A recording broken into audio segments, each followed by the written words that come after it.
Good afternoon, everyone. If we could have all timekeepers to the pool deck, please. And just a reminder that today is self-marshalling. All timekeepers to the pool deck, please. And just a reminder that it is self-marshalling this afternoon at the event. Thank you.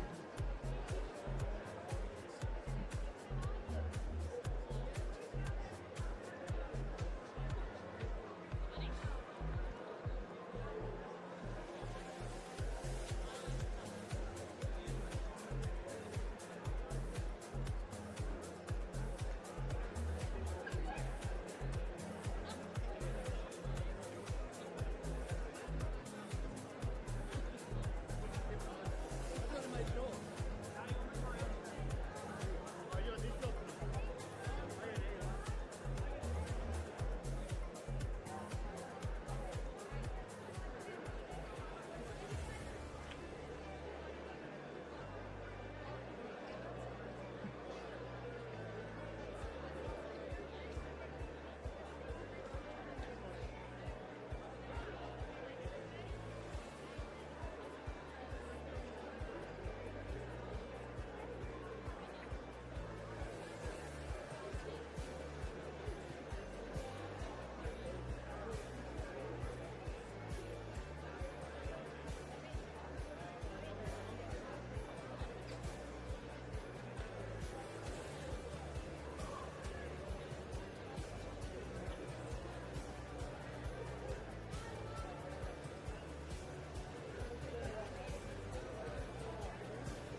Could we please have the relay swimmers numbers 2, 4 and 6 to go to the far end of the pool?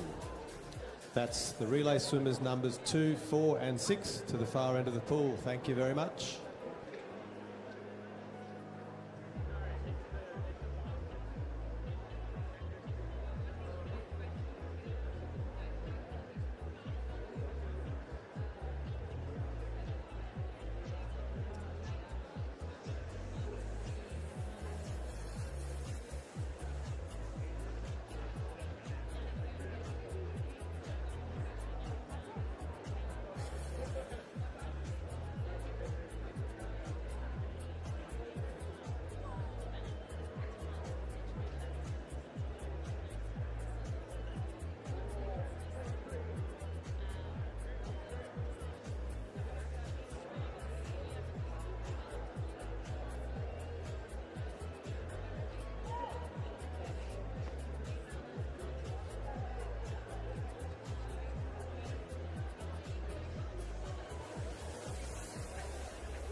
Welcome to the Victorian Schools Association Championships.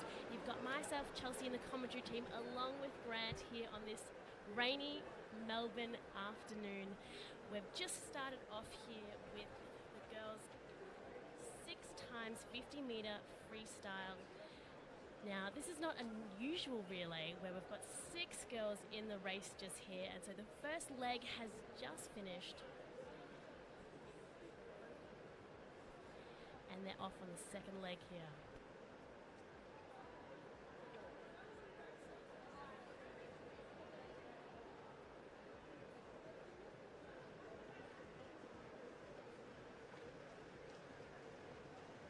And of course, selecting swimmers in a 6-leg relay is a little different to 4. You can decide your fastest swimmer maybe still brings it home, or you might put them in the traditional 4th position. A few decisions to make here.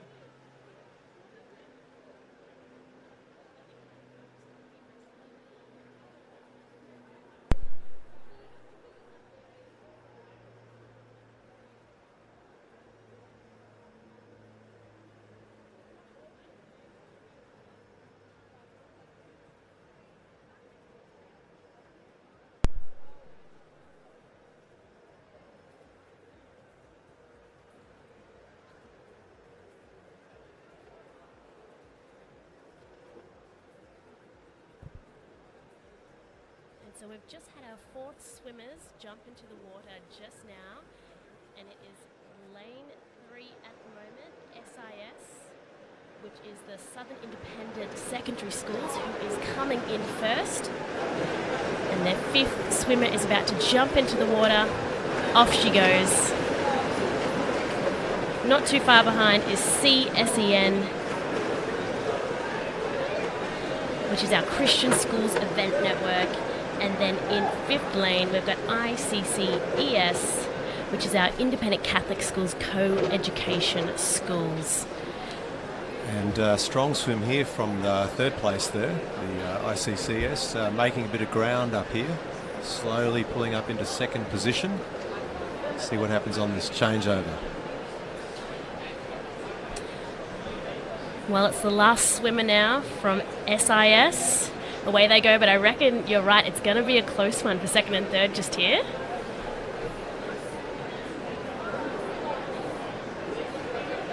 Yes, probably no issues taking this out here from the SIS.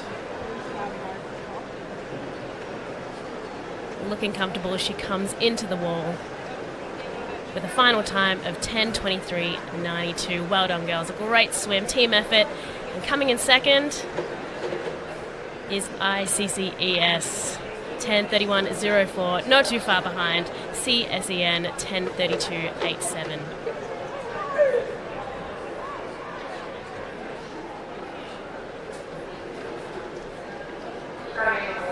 And so now we've got the heat 2 of the 6 times 50 metre freestyle from the girls. All lanes are full here. A lot more swimmers to keep our eyes on here.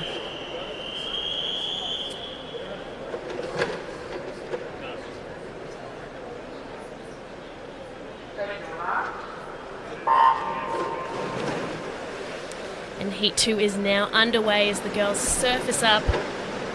Lots of action in the pool here, lots of excitement now with all the splashes around the strokes. This is the first leg of 6. And not much in it here as they go into the 2nd leg here. Right across the pool, a fairly even line.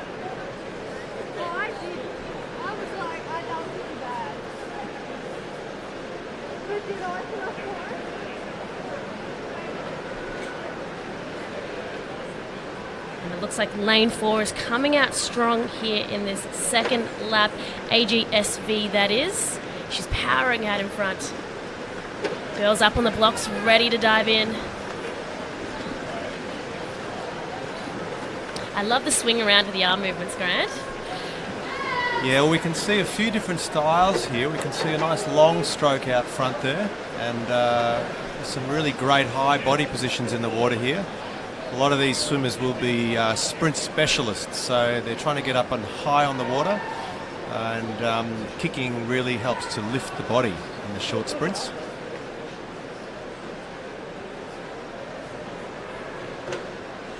And traditionally this would be our last swimmer just now if it was a 4 times 50 metre relay, but we've got another 2 in for this one. Yeah, so once again, I think the tactics for from the coaches selecting these 6-person teams is probably a little bit different. Traditionally, you put your strongest swimmer last, so we can see probably now on these 4th and 5th legs who they've chosen to put in. Still got a fairly clear lead here, and a good race for 2nd and 3rd. So yes, out in front is AGSV, the Associated Grammar Schools of Victoria, looking very strong. Let's hope this final swimmer can bring it home for them. The sun has just popped out at MSAC at the city end of the pool.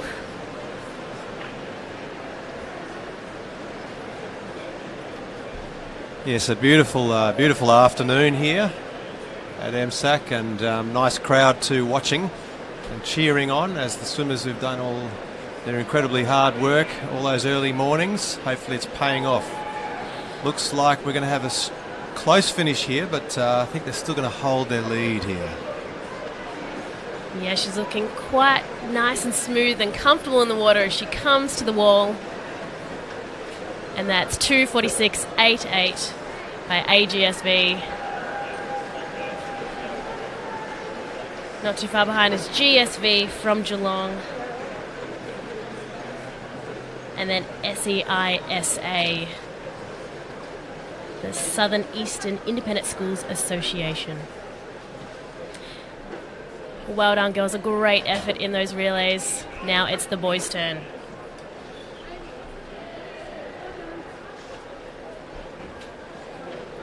You'll notice as they start that the starts obviously are critical. So the changeovers and the starts they've been practicing.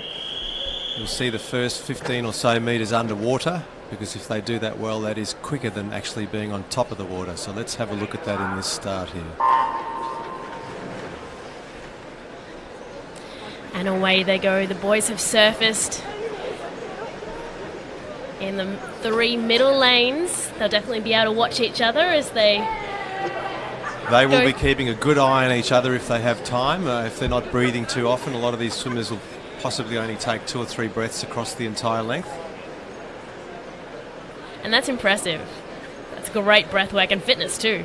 It is, yes. And they say that over 50 metres and 26 or 27 seconds, you don't really need any oxygen to help you swim faster, but it certainly hurts. So they would have been practicing that in training. So who have we got here? We've got a very close race here, but it looks like in front. So we've got SIS, I believe. Yes, it is. We do have SIS. So that's the Southern Independent Schools Association. All boys in the water again now. They've got about a body length out in front here. And they're not too far behind. SACCSS. Lots of acronyms here today, Grant. There are, exactly. Just trying to get my head around a few of them, yep. The ICCE, I think, is coming up in 3rd position at the moment. Oh, and actually, look, they've pulled into 2nd position, I think, on this lap, as I blinked. A big effort by their 3rd swimmer. Magnificent. And now we have the 4th lap. Once again, the traditional finish, but still 2 to go. So I still think that SIS is probably in charge here. I think that'll be a big call to try and pick them up in these next couple of laps. But once again, 2nd and 3rd could be a good race. What are you doing at the block? You're going, hurry up, come on to your teammate as they're leading up to the wall? Yes, usually there's a little bit of banter. Hopefully there's not too much sledging, given we're at secondary school level here. But it's incredible. Our swimmers will often swim their fastest times in relays rather than in individual events, and that is because of the camaraderie through the team and wanting to do better for their team. I love that. Yeah, swimming can definitely be a team sport here. And we've got all the teams up in the crowd today cheering. And even better, they're all segmented into their associations. So there's power coming from their cheers. There is. It's a wonderful competition, actually, to see all the different school groups here. It's an unusual way to compete, but it's a unique situation here, giving all the different school associations a chance to race against each other. Looks like the Southern Independent Secondary Schools will take this one out quite easily at a time of 2:49.83. It's very close here for 2nd and 3rd. Oh, and it's just SACCSS in with 2:54.25 and not too far behind ICCES. Great swim by the fellas there. Nice close race, and they'll probably head out and maybe do a little bit of a cool down now. Maybe some of these swimmers will end up doing 2 or 3 events during the afternoon. So that's another one of the challenges if you're a multi-event swimmer. You need to make sure that you cool down and get ready for your next event.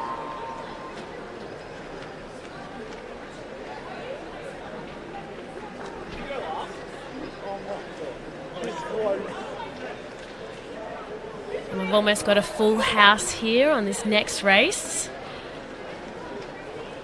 Lots of guys and girls involved today. And we're just waiting for the board to get ready. Swimmers just warming up on the blocks, shaking their arms out. Here's that whistle.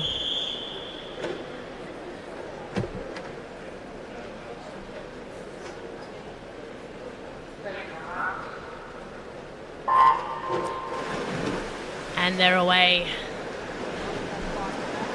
Strong start from the middle 2 lanes there. You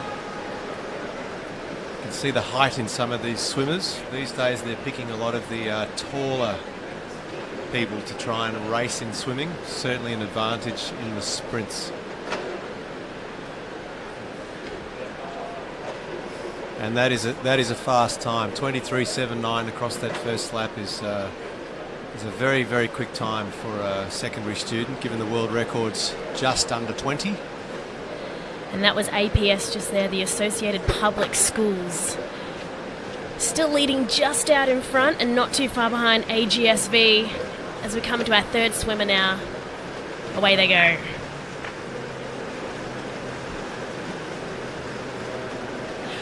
If you were going to be one of these six, Grant, where would you want to be in the race? What leg would you want to do? Well, I think the whole thing is you can hide if you're third or fourth. I think if you're first and sixth, there's nowhere to hide. You either get them off to a bad start or you bring them home and finish, or you lose a medal. So I think if you're in the middle, it's a lot easier. Yeah. What about the glory that the last lap coming into the line and you're neck and neck and you're the one that pushes out in front?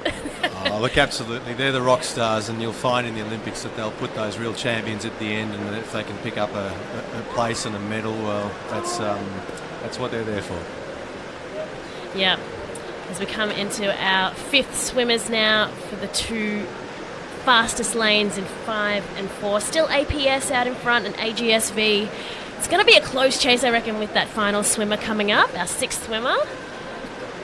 Yeah, you can see a remarkable difference here between these first two lanes and the rest of the field. So obviously they've been doing some different training, or there is some difference here in the natural talent, or a combination of both. Or passion, maybe they've got the heart. Yep, I think it's a combination of all three. No one gets to this level without a lot of hard work and a lot of passion. Oh, but look, it's APS coming out firing here with their final swimmer. Couple of bodies out in front just now as he comes into the wall, and it's going to be, what's it going to be? We're waiting for the wall.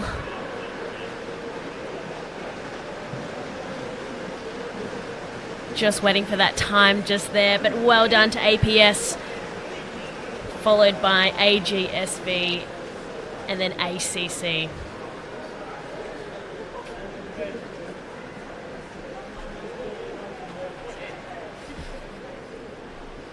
No time coming up on the board there at the moment, but APS certainly won that relay, and probably just a half a second or so in that. Second to AGS.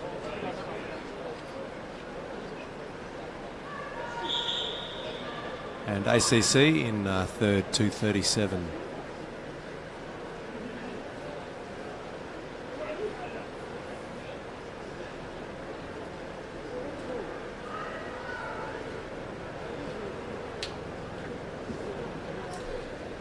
So interestingly enough, a lot of these swimmers will be probably training 3, 4, 5, 6 times a week.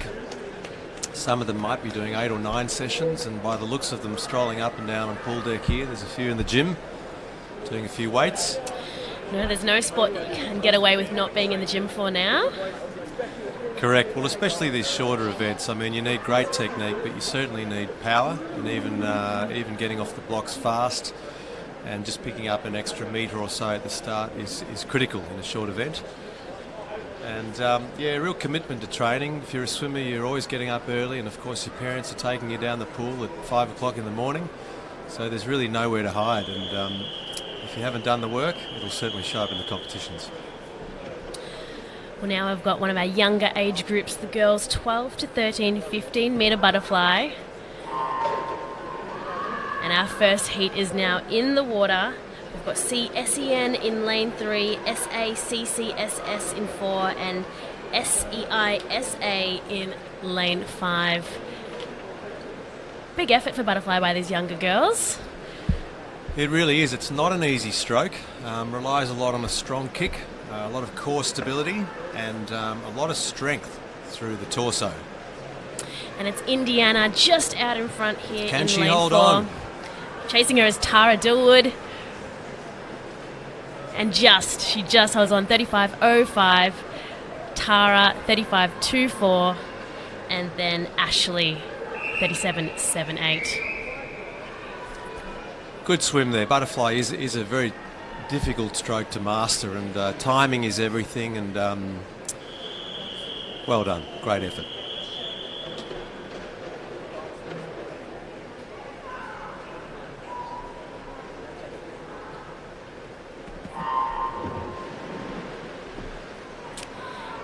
it's the second heat just here.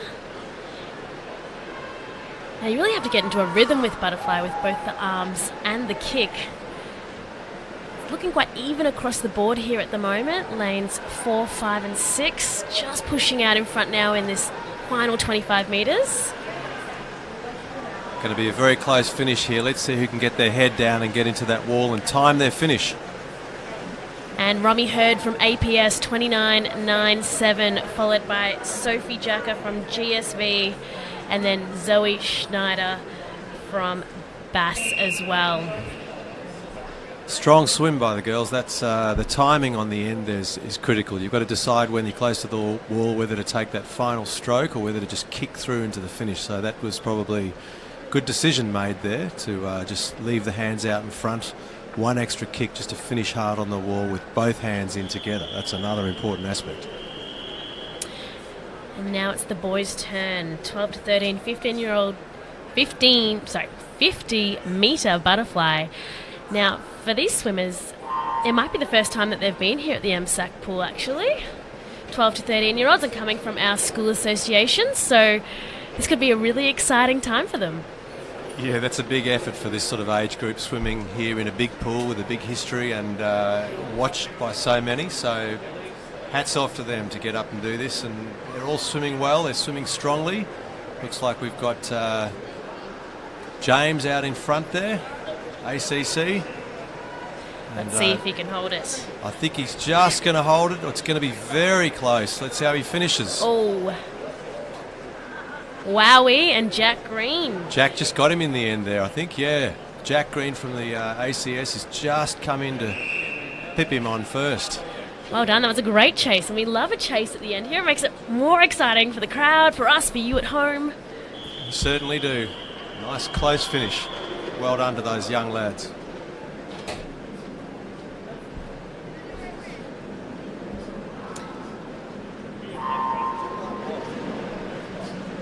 More young boys jumping into the pool just here. Smooth dives in and they're away and at it. Now the second heat is normally the faster heat here, and I can see some power coming out of the pool just now. Yeah, looks like lane 5's just ahead here. Tauenberger in lane 5. Looks like he'll hold his way through here to the first position quite comfortably. Strong finish, 28.42. Very good time. And Hamish Robson just coming in second there on 29.92. And in third place, oh, they've gone off the board. Anyway, very strong finish by the lads there.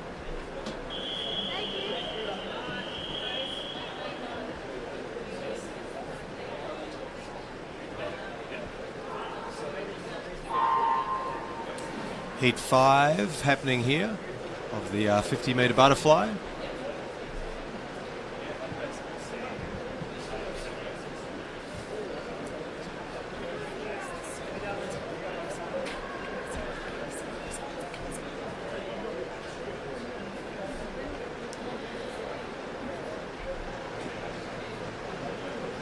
And this is going to be a close one just here. They're on different strokes and timing at the moment.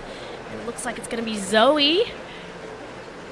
Yes, Zoe from ICCE gets the touch in first, 33.44. Well done, girls.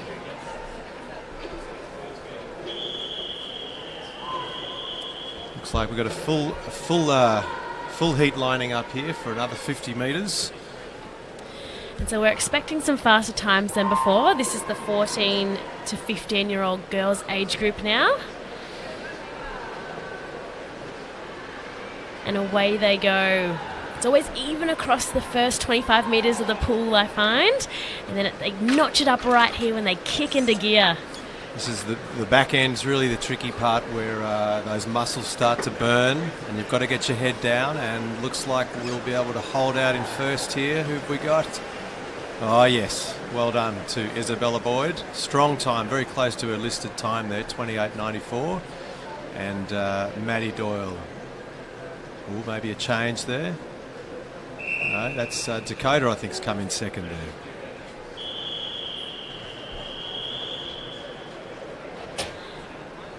And now it's the boys' turn.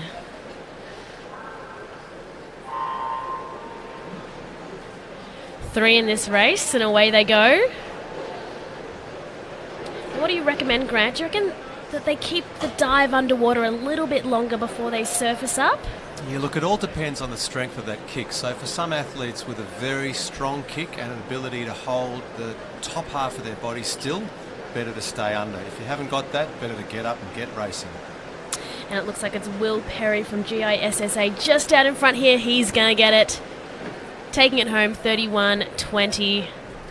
And if you noticed that finish there, he was halfway between a stroke. He had to make a very quick decision there. And that'll be interesting to see what the judges think about that, because he just has pushed his arm strongly onto the wall at the end there. Take out first. Hopefully there'll be no issues with that. I was going to say, I think he made the right decision then if he came first. And now we've got the girls 16 and over 50-metre butterfly. There's noises coming from the crowd. The cheers are up on this one. And looking powerful. Oh, apologies, I've jumped one event ahead. This is the boys' second heat. And it is Duk Hugh Do from AGSV that hits the wall first. A powerful swim. Well done, boys. Now it's the girls' turn. They're rolling them out pretty quickly here, that's for sure, Chelsea. Absolutely, they've got to get to dinner, right? Exactly, exactly. I think a lot of them have a few more events before dinner time. They'd probably be enjoying this late start here, I think, these swimmers, instead of having to get up at 4:30, 5 o'clock in the morning. Yeah, definitely. And as you said, it's a lot of the parents that make the commitment with the swimmers to get up.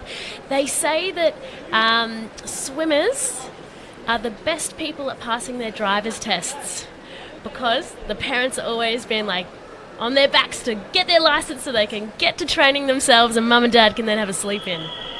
I haven't heard that one before, but that sounds very logical to me.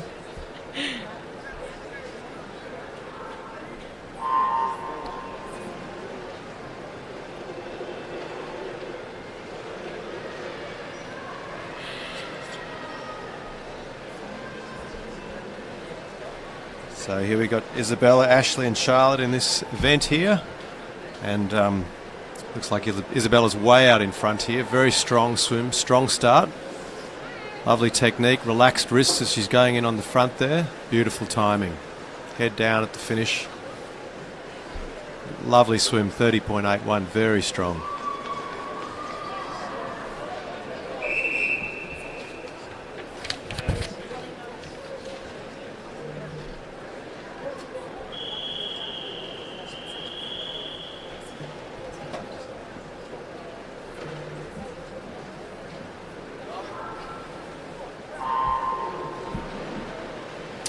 Here's the second heat just here now.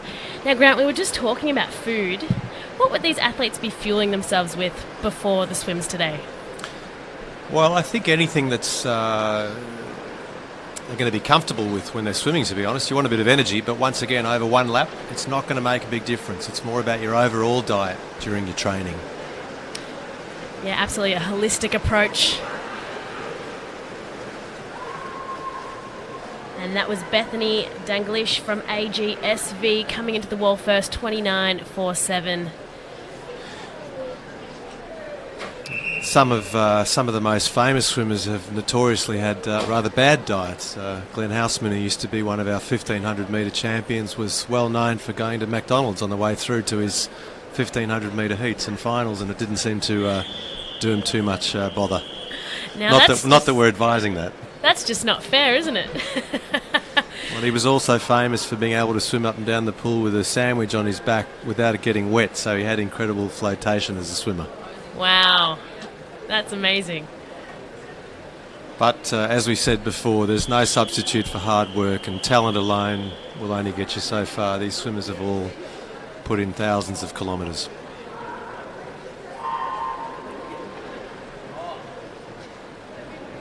So this is the boys 16 and over 50 metre butterfly. And this is where we see the bodies change as well, the maturation in the boys. They're becoming broader and stronger and more powerful in the water.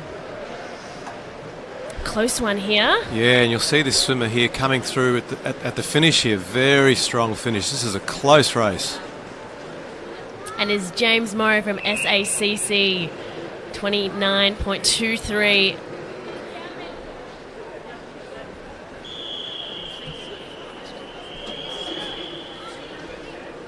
And these have been quick races. They start and they end just like that. And here is the second heat. More bodies in the pool this time, racing it out. Even across the board until they're just speeding away at the moment in lanes 3, 4, 5, 6. Yes, it's going to be a close one. This is one of the closest ones we've seen. The finish all come down to that touch. And it is Jack Van Loon, 25.7 for EISM. Congratulations. Very close race that, yeah. 25.79, second.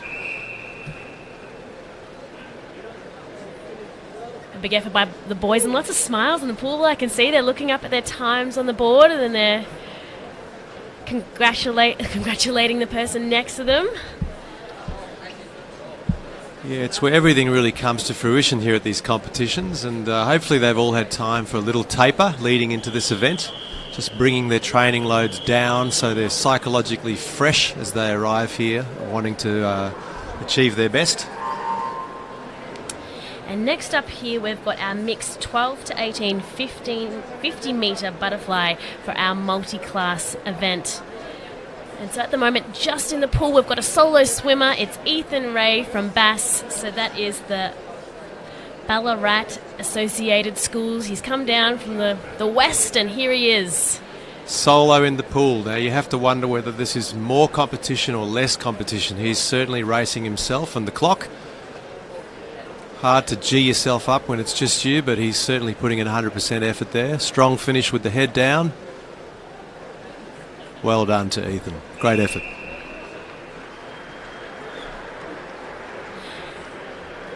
And an applause from the crowd. We love to see the support here at MSAC.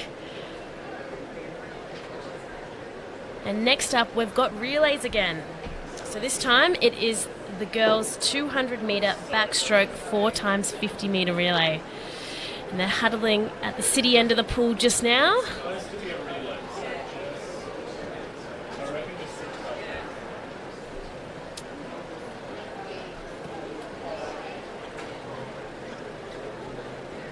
Lovely to see all the swimmers bathed in sunlight at the start here.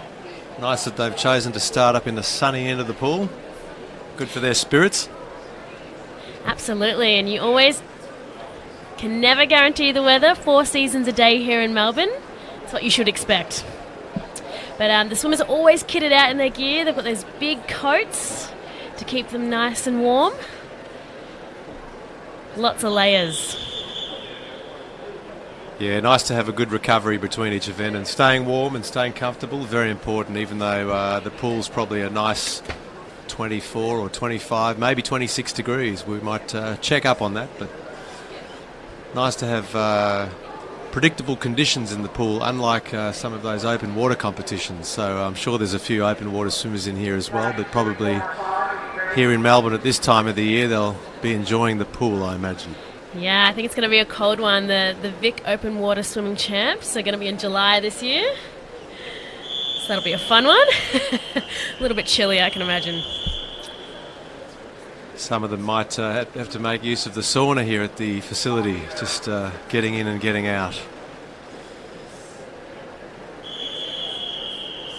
All right, our first backstroke event coming here. Once again, the start's very important. We'll see who gets under the water. Once again, with a good strong dolphin kick can be a big advantage.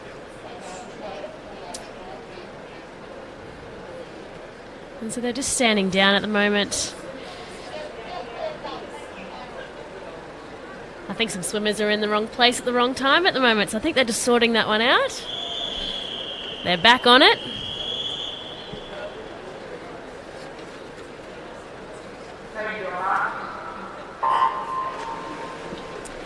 And away they go, the three girls in the water. We've got Grace in lane 3, Alex in lane 4, and Anastasia in lane 5 to start off our backstroke relay. There are only 4 swimmers in this one just here, and this is the first leg.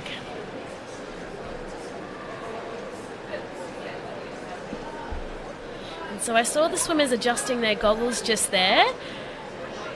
Now, Grant, would you be a goggles over the cap or goggles under the cap? Very technical question. I think it's really a preference, but I think a lot of swimmers will put the goggles under the cap. It just gives you a bit more security that they're not going to come off as you dive into the water. Well, yeah, and this is, I suppose, is a time in competition to experiment. No time to experiment. You got to know that. Too high. You got to know that beforehand. But the instruction from every coach will certainly be, if the goggles come off, do not try and put them back on. Keep swimming at all costs. Well, backstrokers should know where they're going, actually, with the count of the strokes to get to the wall, so they should be able to do it with their eyes closed. Absolutely they should, and obviously a little bit easier swimming without your goggles if you're doing backstroke.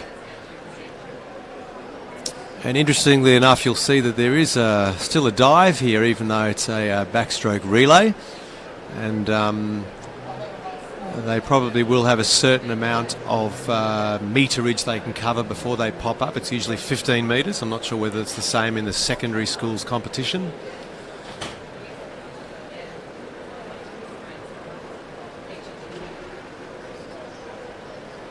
Looks like we've lost a team somehow here, Chelsea. Yeah, I think that might have been the person that we were talking about earlier that should have been somewhere where they needed to be, and at the moment now we've gone from 3 teams down to 2. It's a race of attrition. Hopefully we'll get 2 teams that finish anyway. And so it looks like CSEN is coming up in this final leg out in front, and then ICCE not too far behind. That's our Christian Schools Event Network out in front.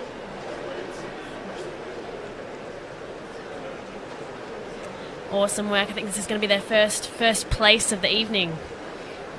They're on the board. Good, strong finish. Well done.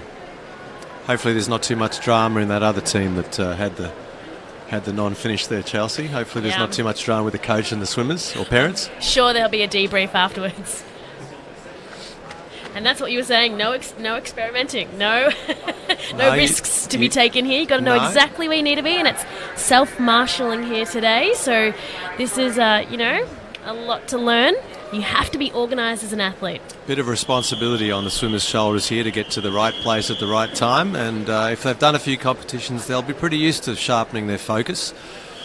Here we have a full pool now for the backstroke relay coming up again with the girls. Interestingly enough, they're running such a fast carnival here that the 2 girls from the previous event are still in the water. And they're about to jump out now. I've never seen that ever. Oh, it's actually quite common.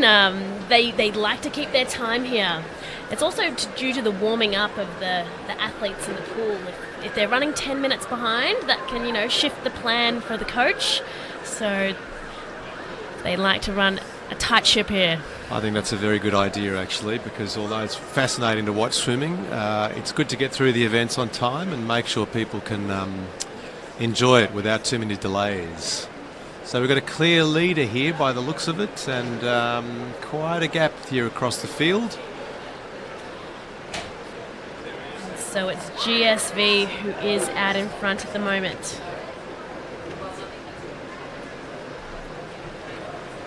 Not too far behind, though. Very close for first and second, yeah. Yeah, is APS, our public schools. Coming in, and she's just come out in front, the 3rd leg. Yeah, that was a great start, really strong start. And once again, you'll rely a lot more in the kicking in backstroke, so these girls will be very strong kickers. You've got to get your body position right in backstroke, and the good rotation through the shoulders, which you can see right across the field here.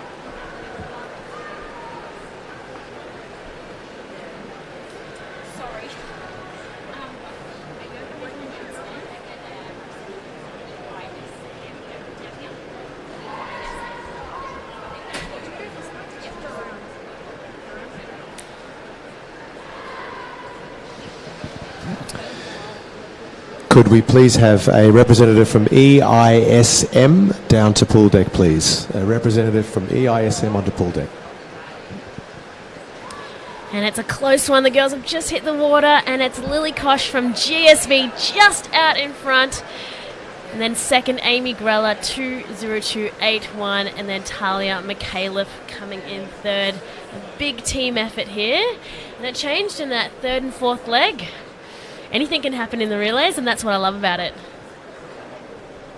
Yeah, it's very interesting to watch the dynamics shift even across just four laps, and once again, start's important and swimmer placement's important. You'll have some athletes who will really rise to the occasion, and other ones like to get off to a good start rather than have the pressure of swimming last.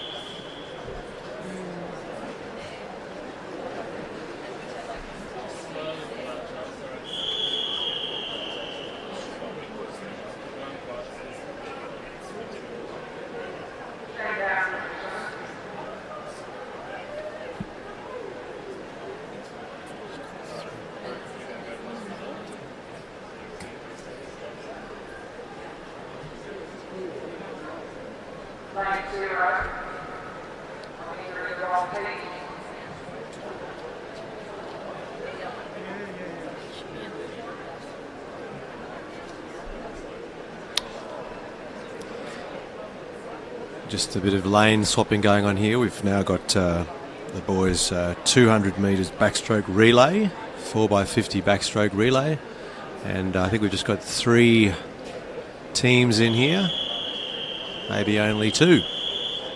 I think he was from the next heat, and I think he's jumped in too early by the looks of it. So it looks like we've just got 2 here. Or do we? We're just sorting it out here at the moment. We've got our technical officials out here on pool deck and here in the AOE room as well. They do a huge amount of work here for Swimming Victoria and all volunteers. We've also got our timekeepers that are just on pool deck too. Volunteers from all our associations as well, pairing with our TOs. And so while we're getting organised, it looks like it's happening. Just want to give a bit of a shout out to our volunteers. Thanks very much for being part of our event. We couldn't do it without you. I think it looks like they're organised now. We've got a third swimmer in the water. Yep, and so we've got the ICCS and CSEN and the GISSA, if you figure all that out. The Independent Catholic Co-ed Schools. We're going to nail the acronyms by the end of this. We are. Christian Schools Event Network and the Geelong Independent Schools Association. So 3 teams here, off to a good start.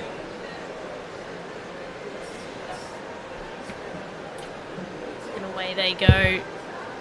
So it is first, second and third that get ribbons here today that come in each final. But overall, there is a female association trophy winner, a male association winner, and a combined association winner. And so every race here, every swimmer gets points. So it doesn't matter if you haven't come first, second or third and leave without a ribbon.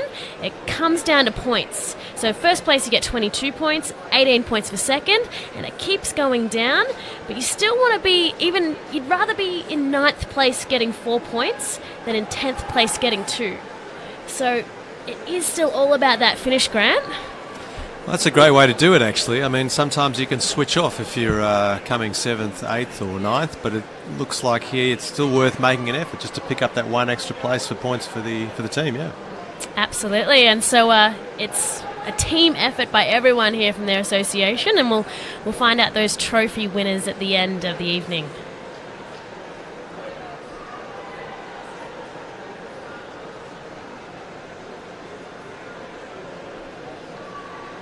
Got the Christian schools out in front here, going into the final turn, probably a couple, 2 or 3 metres ahead on the dive. Pops up. Nice start, should be able to hold the lead here, I'd say.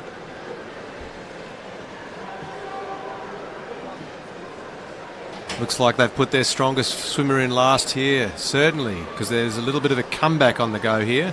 but I don't think they're going to be able to quite make it up. No, his stroke is looking pretty good.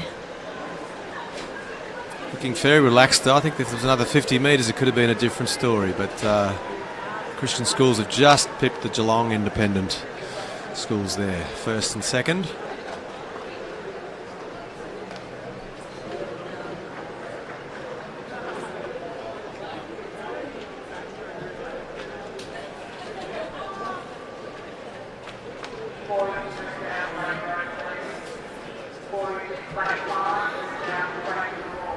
And so we've got our final relay here for a little while.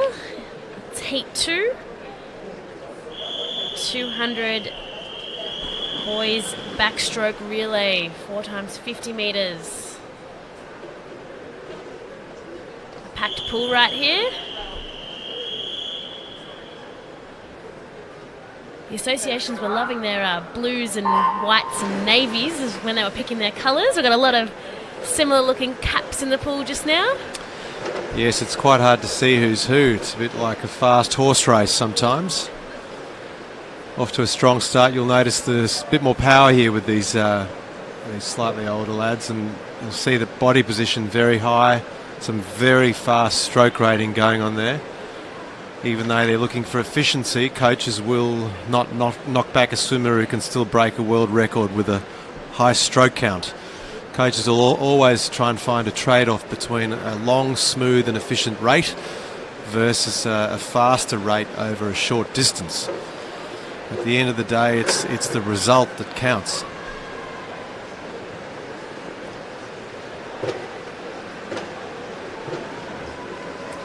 And it looks like we've got APS, our public schools, powering out in front here. Second swimmer's in the water. Third swimmer, I should say.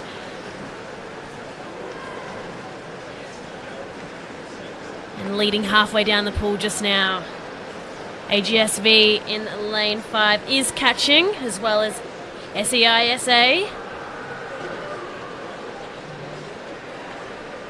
And I think this will be an exciting finish with our final swimmers. I think it's going to be close, but unless there's an incredible strong start here, I think we'll probably end up with that same lane taking it out. You'll notice a few swimmers sometimes getting a bit too close to the lane rope, which can make a bit of a difference and cause a bit of drag. So coaches will always encourage their swimmers to get into the middle of the lane. And yes, he is coming in strong. Jason Lewin for our public schools. APS about to hit the wall at 1:50.73 for his boys and his team.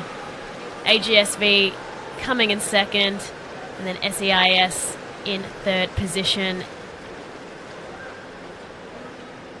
Well done, boys. A big swim by everyone.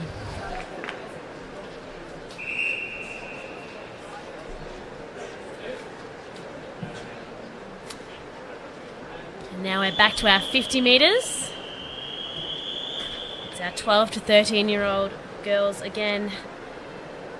And this time we've got freestyle. Let's have a look and see how much they breathe here on this 50-metre swim. Have a look at their heads down. Maybe one breath taken there so far. Very close race, this one. And also a couple of them were in the butterfly just earlier as well, so it's their second swim for the evening. Always hard backing up. This is going to be a very close finish. Let's see if they pick up their rate. Need a good stretch here. Heads down and... oh, very close there. Looks like ICC is just pipped. Just 17 hundredths of a second. Well done to Isabella.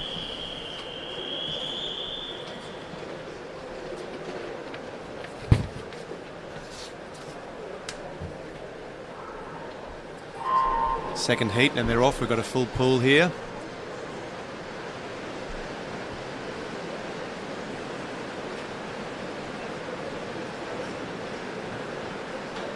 Lots of big kicks just here. Notice the smooth stroke in the middle there and a slightly faster rating on either side coming through. And I think we're going to have a very close finish here. Possibly lane 7 might just get there. Oh, wow. No, I think lane 2. No, it's lane 4, Jessica Lane Wilson 4. from APS, our public schools again, 29.28. Amazing swim by all those girls. So close, that one. Very exciting to watch. And again, hitting the wall in that order really counts with getting those points for your team. Yeah, you can see everyone making a very big effort just to pick up the few extra points that they need to stay in the tally.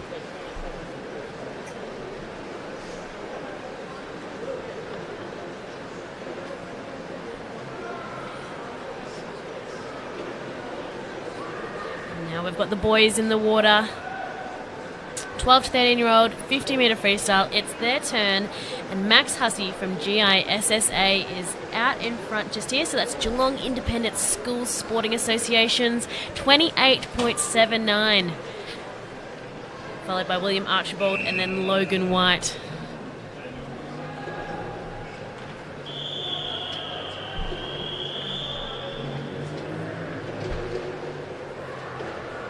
Another 50 freestyle event coming up here for the 14-15 boys. Full pull.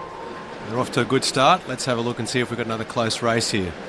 See a couple of them staying under a little bit longer there, making the most of that strong kick.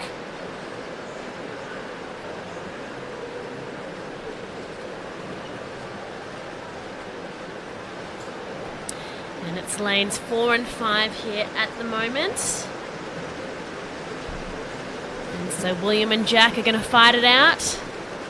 And it is Jack 27.52, followed by William 27.53. That's a close one. 100th second.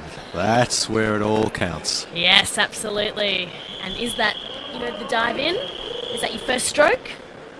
Is it the push at the end? What is it? It's all those little things, and sometimes it's just a psychological freshness on the day. And some swimmers who've been sprinting specialists have refused to do long training. There was a famous American swimmer, Tom Yeager, who used to tell his coach he would never do more than 2,000 metres in the pool, and everyone else was doing 5 or 6. He only ever raced 50s, and that was his thing. It was all about speed. He didn't need any garbage yardage, as he used to call it. And he had the results, did he? He had the results. I think he won 2 or 3 gold medals in the 50-metre freestyle, so I guess you can't argue with that. Well, there you have it. And so now we've got the boys 14 to 15-year-old 50-metre freestyle. We're still at 50s just here. Very close here between the first two. You can see that big stroke getting quite high on the water there. But no. And it is going to be Jack Morrow in lane 4.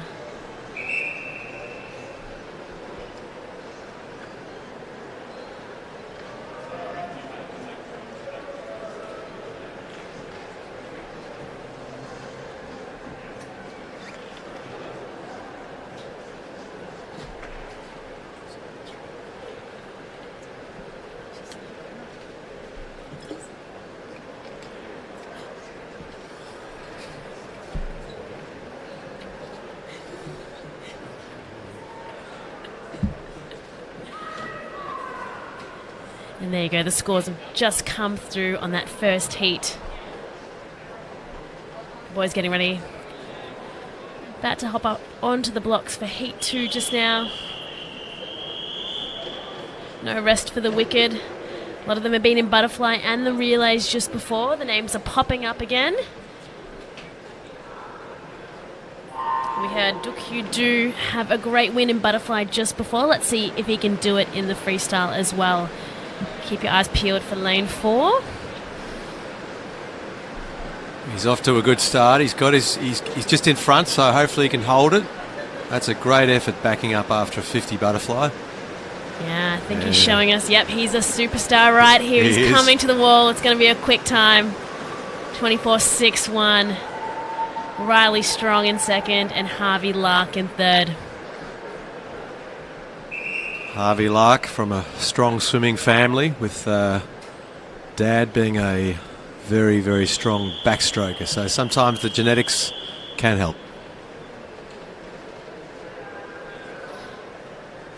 Different sort of format here, having to back up so quickly. I think this is a bit like the rock and roll high octane Victorian version of swimming. As you say, there's no rest at all. Just a quick swim down and bang, back into the next event. I think the coaches may need to adjust their training a little bit to get the best results at this sort of carnival. Maybe the coaches should jump in the pool themselves and get reminded, right? Well, I know they do say, do as I say and not as I do, but I think it is important for coaches to set a good example. And so we've got our coaches here up in the stands as well, a couple on pool deck. We've got a lot of supporters here. We've got lots of mums and dads, grandmas and grandpas and family and friends up in the stands supporting their swimmers. And Amy Borghese from Ballarat Associated Schools has got it, 29.44. Well done.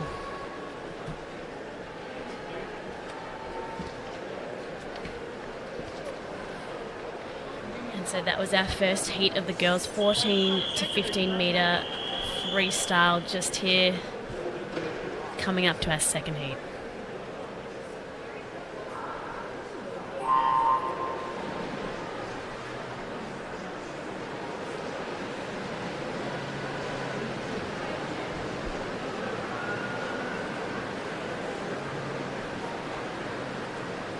Very close across the pool here for first, second and third. It's anyone's race at this stage.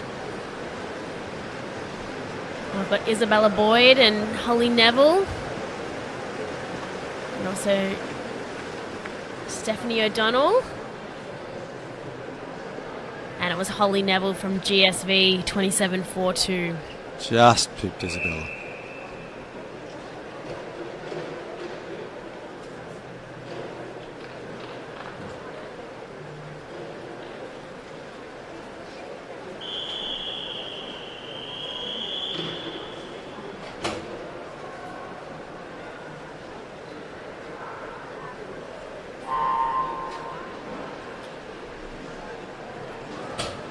Boys 16 and over 50 metre freestyle, our first heat.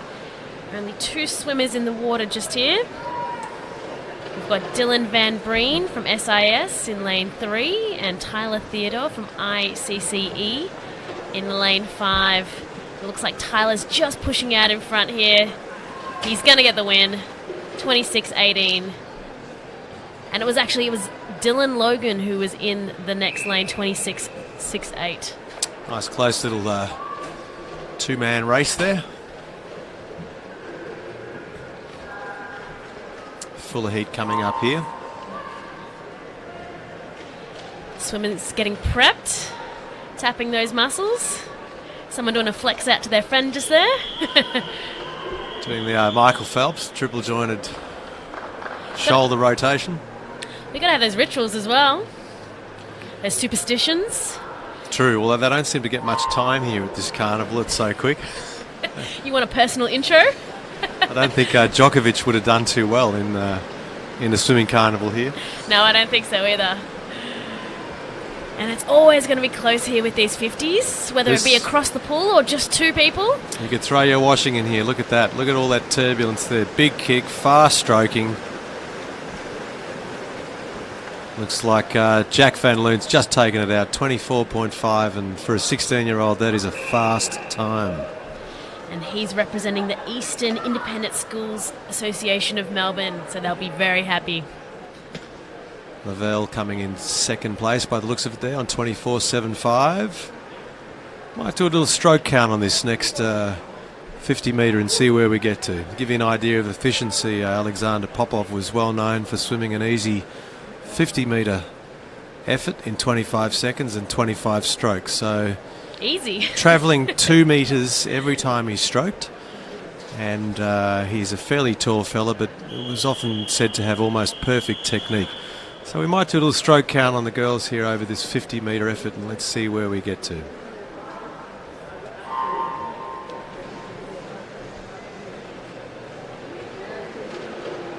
Are you counting, Grant? You are great. You counting at home? We can compare at the end. And the girls off to a good start just here as well. Halfway, 25 metres down. And quite even across the pool. Stroke by stroke for a second just there. Coming into the final 5, and Tate Peterson, Alyssa Jenkins, 30.09. Congratulations.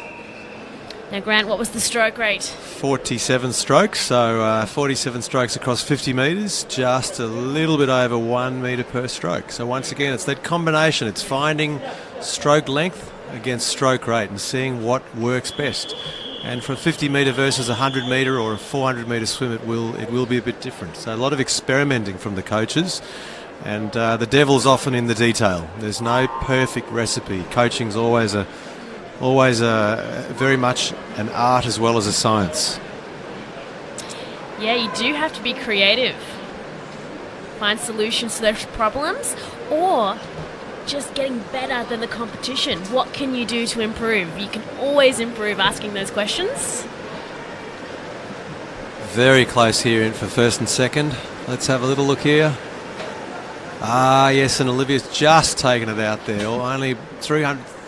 27.29 for Olivia from GSV. Just in first place there. And GSV having a good evening with a fair few wins on the board so far. So these results will be interesting as we're only about a quarter through our session here tonight.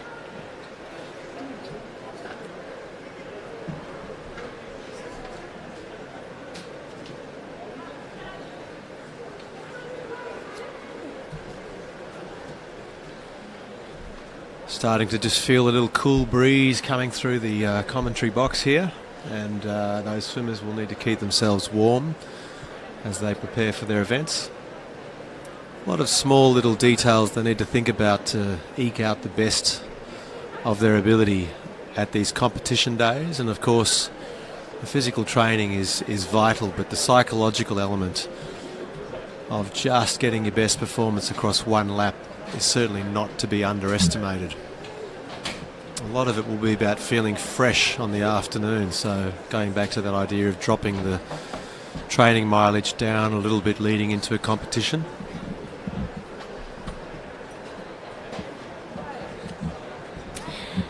And a lot of these swimmers would have had a break last year in 2020 as well.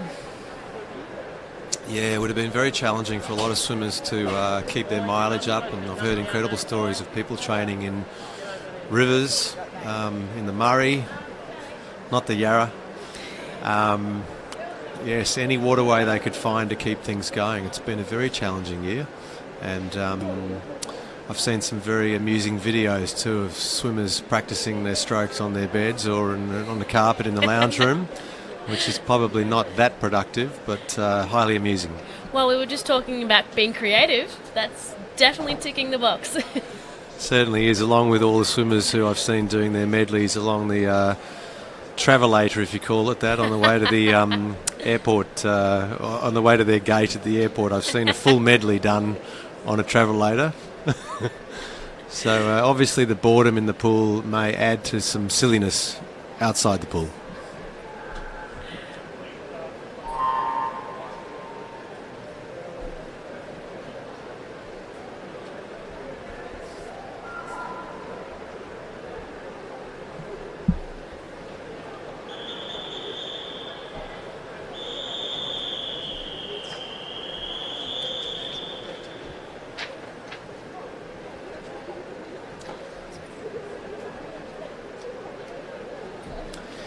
Those of you who are wondering, we're going to have a points update for you very soon. I'll let you know how the teams are tracking. Just chasing down that information now. And you won't see that or hear that anywhere else except right here on the live stream broadcast. So if you're a listener listening right now, you need to be texting someone. Make sure you're ready. After a couple of events, we'll let you know the update.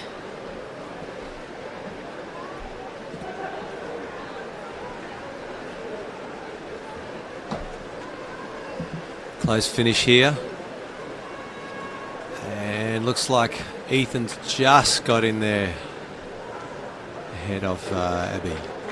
33.15, close race, and we've got a swimmer just finishing off here. Yes, this is our multi-class event race, and so we had a diversity of swimmers from S15. We've had a couple of S10s, so that was Ethan And S10 hitting that time just there. And then just in lane 6, we've got Tom Roach from an S9 classification.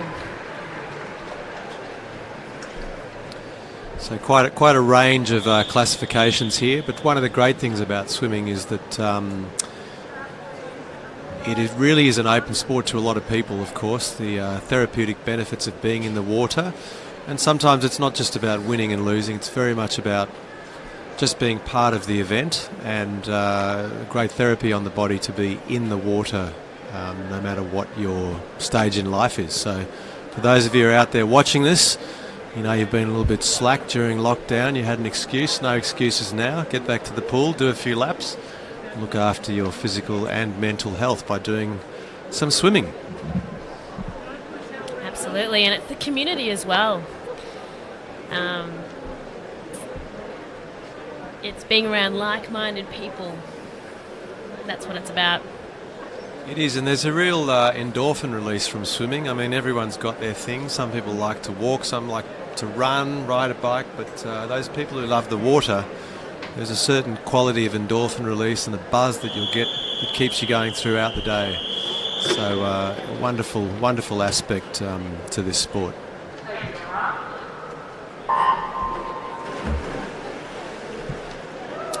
So now we're up to event 19, the boys 100 metre freestyle. And different sort of event here, obviously having to cover the longer 4-lap effort. So we'll have a look at the race progress here, a bit more time to have a look and see whether they've gone out too fast or whether they're pacing themselves well. We've got Max Lee in lane 3, and we've got Makayo in lane 4 and Tyler in lane 5, and all pretty evenly placed at the moment, with a pretty fast first lap there of 27.69.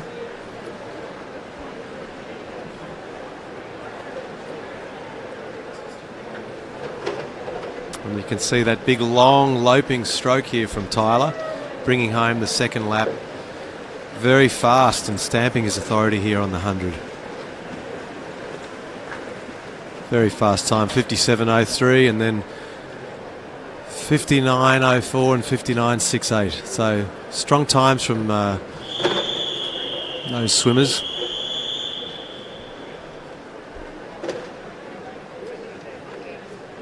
Heat 2 coming up, a full pool. Got some strong lads here. And you can see they're all wearing the jammers. That's obviously changed a lot over the years. Full body suits, probably a bit expensive at the secondary school level, I imagine. I've heard some of them are up to $1,500 and even $5,000 for some of the Olympic athletes who've competed in the full body suits. That's when you'd start looking at getting your own sponsor, wouldn't it? I think you need a sponsor for that. And sometimes they're so tight you can only use them once. So we've got a strong start here. Let's have a look at the pacing across this 100-metre event. Strong start by everyone in the pool just here. Lanes 3, 4 and 5 leading at the moment. And it's Edward Speller. Ed Speller, that's the name I know. Spent a bit of time watching Ed swim up and down the pool. Let's see if he can hang on to this lead. He's looking good out in front. He's looking pretty smooth. Yeah, no panic in that stroke just there. Not at all. And bringing it home.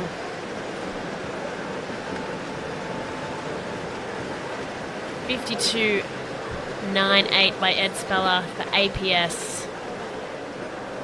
Probably a name to keep an eye out for, actually, Ed Speller. That's a fast time, under 53 at that age. So let's see where he pops up again in the next few months or years to come.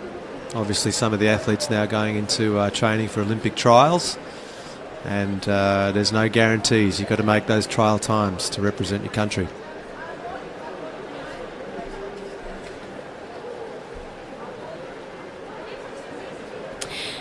Yeah, and a lot of these swimmers would have been up in the Gold Coast for our age championships, our Australian age, which was held around Easter time. Lots of talent in the pool this evening. And of course, one of the big questions is which carnivals to target, because you can't target them all. Things have changed a bit since COVID, and some swimmers are swimming through various competitions and not getting their best time. So even though the media will be critical of certain performances, I'm sure all coaches and all swimmers will have a plan behind the scenes to know that they can hit the best times at the right time, that's what it's all about.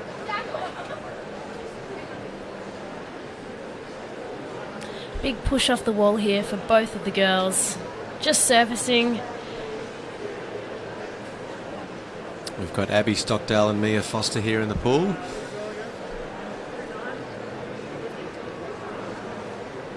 The light just fading here at MSAC, creating a lovely scene.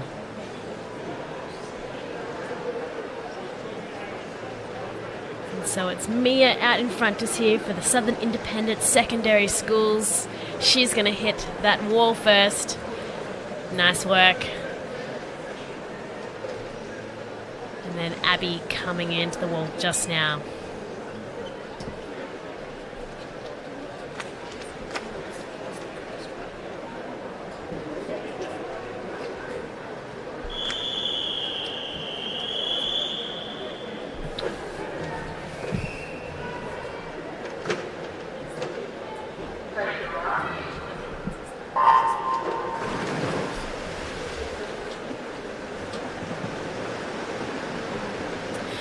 Back to our relays just now.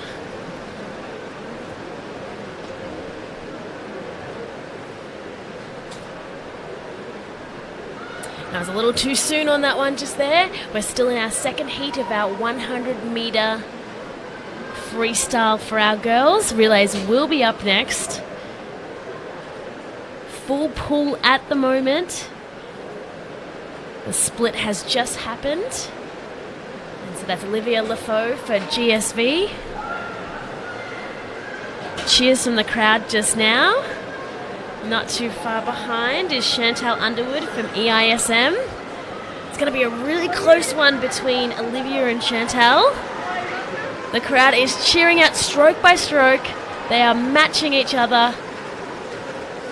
And it is Chantal 58.65, followed by Olivia 58.84. Congratulations.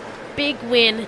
And then Alana Banks from AGSV at 1 minute point 21. Big swim by all the girls just there. Well done.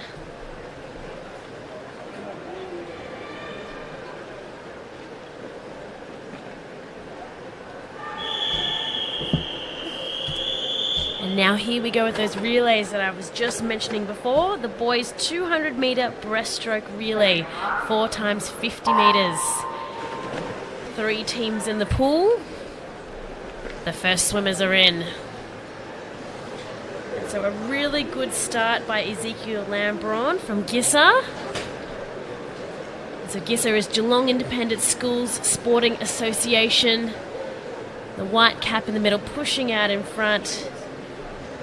And then Charlie Conroy from ICCES, the Independent Catholic Co-Educational Schools, coming in second there, not too far behind Jonathan Palmer. Here we go for the first changeover. Jessie McDougall is in the water. Strong start, but not too far behind Luke Marshall. And it's all about that big stroke out in front with the hands up and around and that big kick. Do you want to be spending too much time above the water just here? Luke looks like he's catching Jessie. Jessie's still keeping him at bay at the moment. Here is the third swimmer for our third leg getting ready. Gis in the water. And they're away. He's just surfaced. So this is Byron Ward in the white cap, powering out in front. Really important leg, the third leg. This is where it happens, where you can set that final swimmer up to finish strong. And so we've just got Colin Lodge in the water from SACCSS. And our final swimmers just getting prepared. That was a really quick leg by Byron Ward. And in they go. Some beautiful scenes here at MSAC tonight. Beautiful autumn sunset happening. The sky looking stunning over the pool as Max Hussey is finishing his final leg.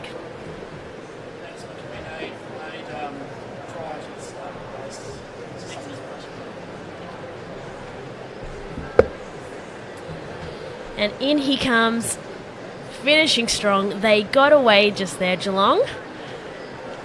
Max Hussey hitting the wall, 1:44.41 for the total time for the relay. Brodie Telford coming in lane 3, 2:44.52. Big effort. And catching up on some time just there, Martin Nguyen. Let's see him hit the wall. Well done.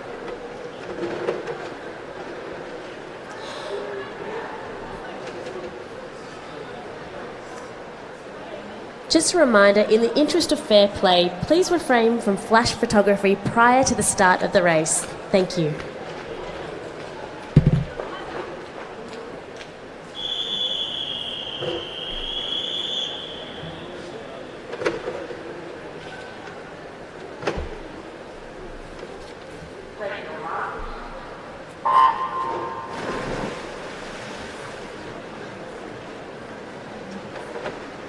Heat 2 underway now. Quick start. Oh, the pack is moving already. And that is lane 4 looking very strong, as well as lane 5 out in front at the moment. And there's Lewis Ainley getting that split first, second swimmers in the water. And relays are fantastic. Getting all the teammates together. Relays is where the magic can happen. And so lane 4 out in front. So AGSV, our grammar schools. In they go, and then APS chasing them in lane 5. So I've just got Isaac Ballinger and Samuel Keenan leading out in front just here. Wow, really pushing it with those strokes. Out of the water and then back into it. Big kicks.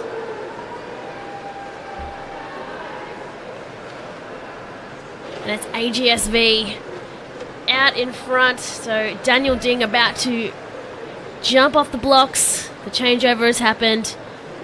And they are in the lead now. APS going to be chasing here in this final leg. Not slowing down whatsoever. And then we've got Esom with Un Geisler in lane 3. Backing up for third if he can finish strong.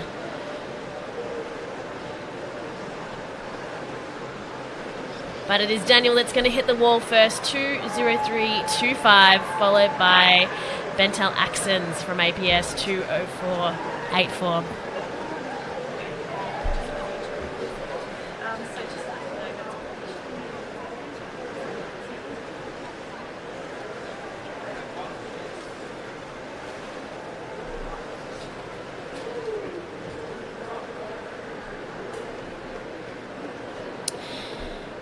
An exciting announcement time just here. Up until the boys finishing their freestyle before the relays, we have a points update. So this is our provisional points. The multi-class events still need to be calculated, so just take it for what it is. So in front at the moment is APS on 330 points. Not too far behind AGSV, 294.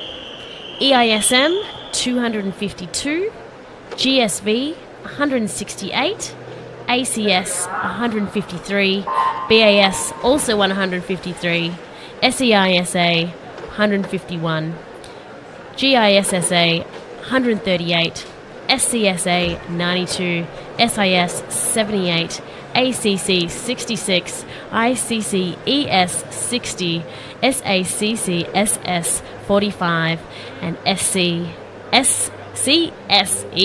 at 36. So let's see what happens in the second half of our evening then to change up those points and change the score for the trophies at the end.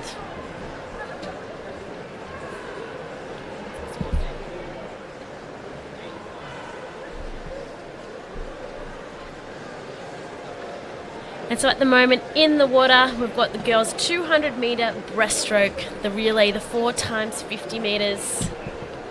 Our second swimmers are just in the water.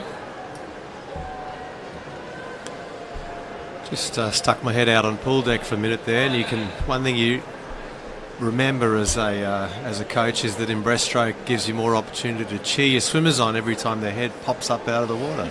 So you'll often hear some whistling on a fairly regular basis, or a few whoop-whoops as they make their way down the pool. And there's a fair few arm movements, isn't there? There's quite a few, and you'll see the different styles here too. There's been a real move towards what they call the stretch and pop style, which requires a huge amount of flexibility through the back. Breaststroke's probably 70% power from the kick, but to make the most of that you need a big glide phase, and the swimmers often come much higher out of the water now than they used to in previous years. So the stroke, it's one stroke that really has changed a lot more than the other strokes.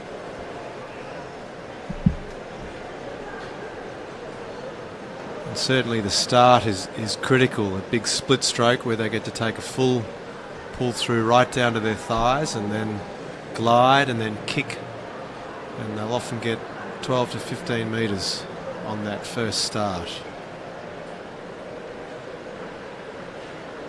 And it looks like SIS is out in front here. Scarlett Bastow, but not too far behind. Isabel Grounds, catching ground actually. She's not too far behind as they come into the final 5 metres, and Scarlett has got it.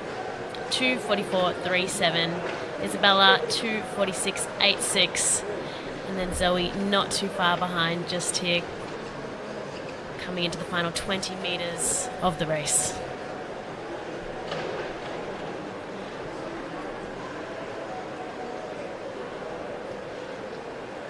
And so Grant, do you think you need a particular swimmer to be a breaststroker? Well, often you'll find when kids are learning they will sometimes lean towards freestyle or breaststroke depending on the way their feet turn. So some kids find it very easy to get into that position for breaststroke kick, bringing their toes up to their knees and turning them out. Other kids find it impossible. So sometimes a coach actually can get them out of the water and see if they can stand in a ballet style position to check if they're going to be breaststrokers or not. I like it. You'll get a few who do both, but quite often you'll find they fall Both into the as in, breaststroke camp or the freestyle camp. I thought you meant both as in swimming and ballet. Well, now that would be a real challenge. If there's anyone out there who has who knows someone who's a professional ballet dancer as well as a swimmer, then let us know, because I think hats off to them. Well, swimming in the morning, ballet in the evening, full schedule.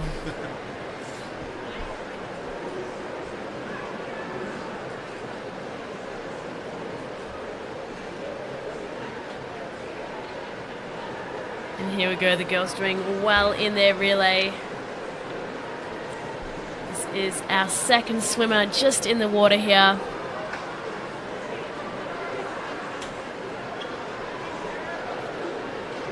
You see the way a lot of them are throwing their arms forward after they've finished their arm stroke. That's one of the biggest changes over the years, to avoid too much resistance in the final phase of the arm stroke.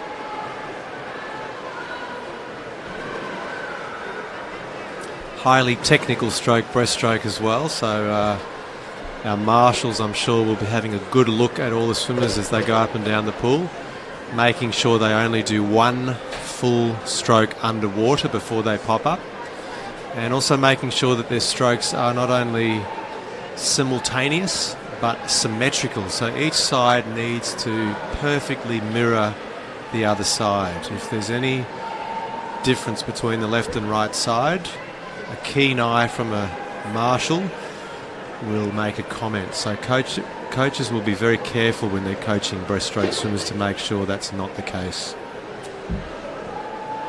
Yeah, absolutely. I did a swimming subject at university, and so we had to pass every stroke in technique, and breaststroke was the toughest one to pass. There's always a few that had to do it a couple of times over to get it.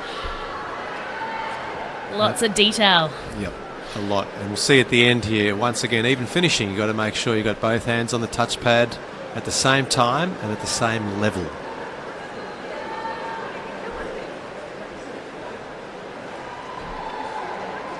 And Dakota has got it for EISM 2:25.94. Good strong finish there from the Eastern Independent Schools of Melbourne. And a good race here for the last two, making sure they can try and get those points. Absolutely. And it looks like it's going to be Nikki for ACS. Just pips it in front of Morgan Flores for SACC.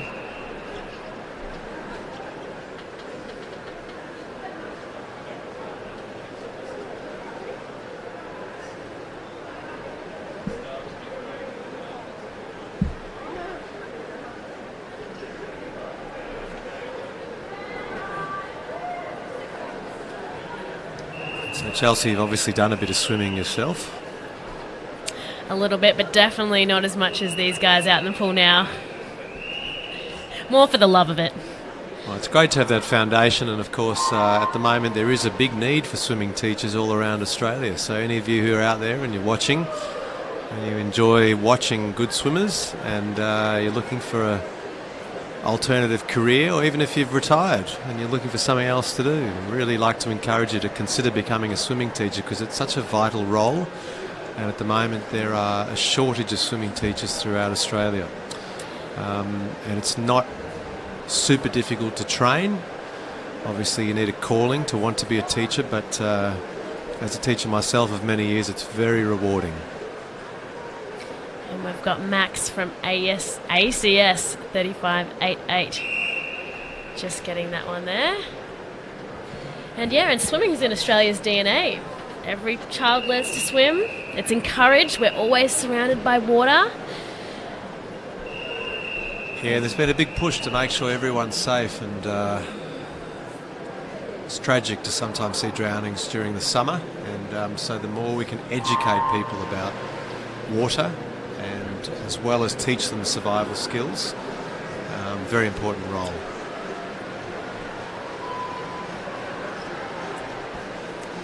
So this is Heat 2, the boys 12 to 13-year-old 50-metre backstroke.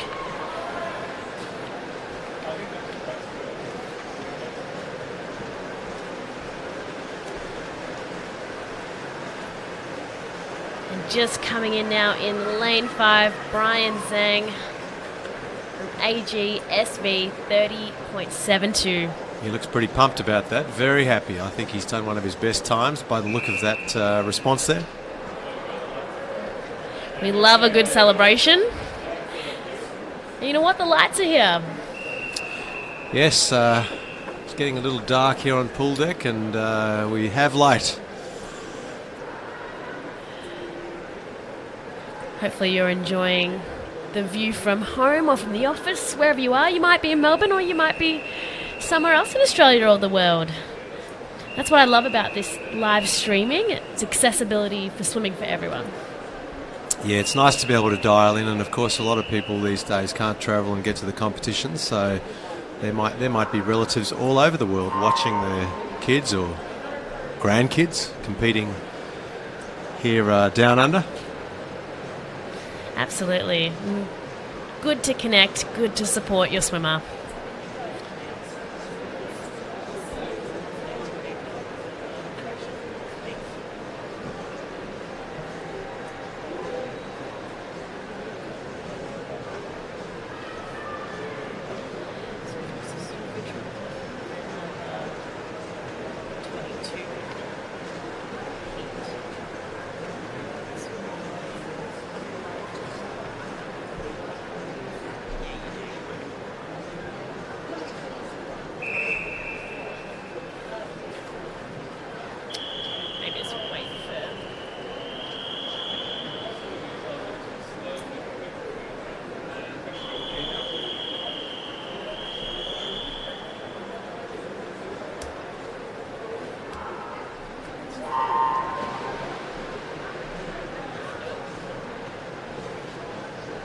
We have an infraction report for event number 22, heat number 1 in the breaststroke race, female breaststroke race. The swimmer number 4, feet lost contact with the starting platform prior to the preceding teammate touching the wall. That's event number 22, heat number 1, an infraction.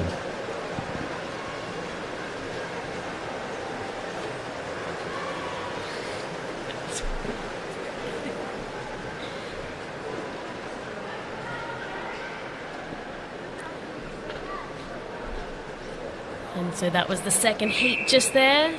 Well done to the girls.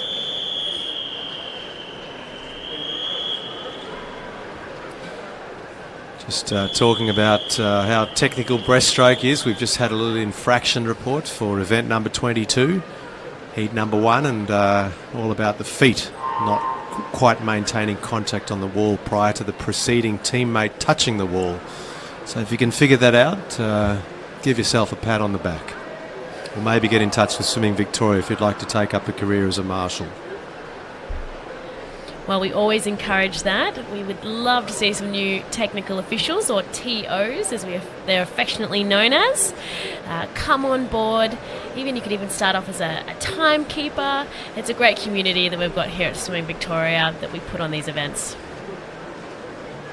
And there's Lachlan Reese just finishing in first there for the 14 to 15 50 metres backstroke in a time of 32.24, just getting ahead of Jack.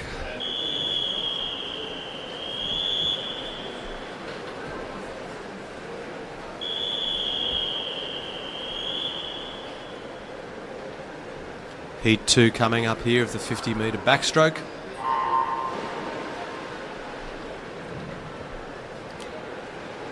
And they've surfaced and away they go.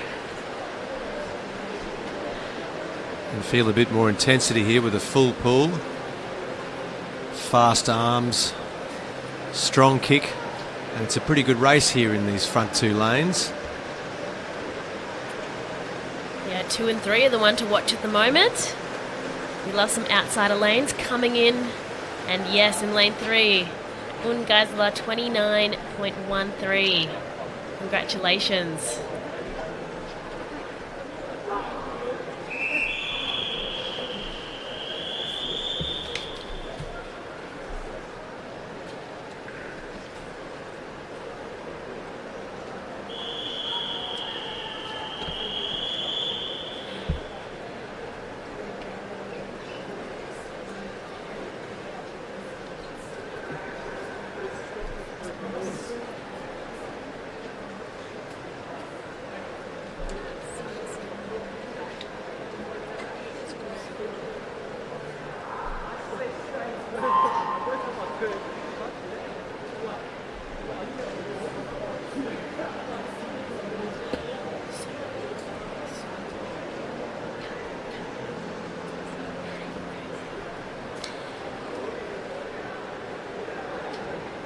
And the girls in the water halfway just now, and all eyes on lane 4 with Caitlin Lynn from SIS, which is our Southern Independent Schools, looking very nice and comfortable. Smooth strokes as she comes into the wall. 37.32, well done. Yeah, lovely stroke that Caitlin has there. Extremely smooth. You really notice the difference there, but that usually means there's a very, very strong kick and a strong core working through the water. So very still head and a bit like a duck. Doesn't look like there's much happening up the top of the water, but the engine room is certainly working hard underneath. And that's often the thing you'll notice between some of the stronger swimmers. Very smooth performance. Then again, there's always an exception to every rule. So we're just into heat 2 now, our faster of the 2.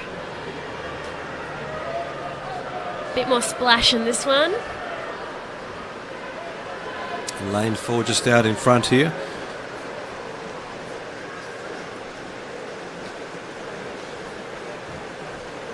Looks like Andy from lane 5. Just pipped in there, just ahead of Isabella from the APS Association.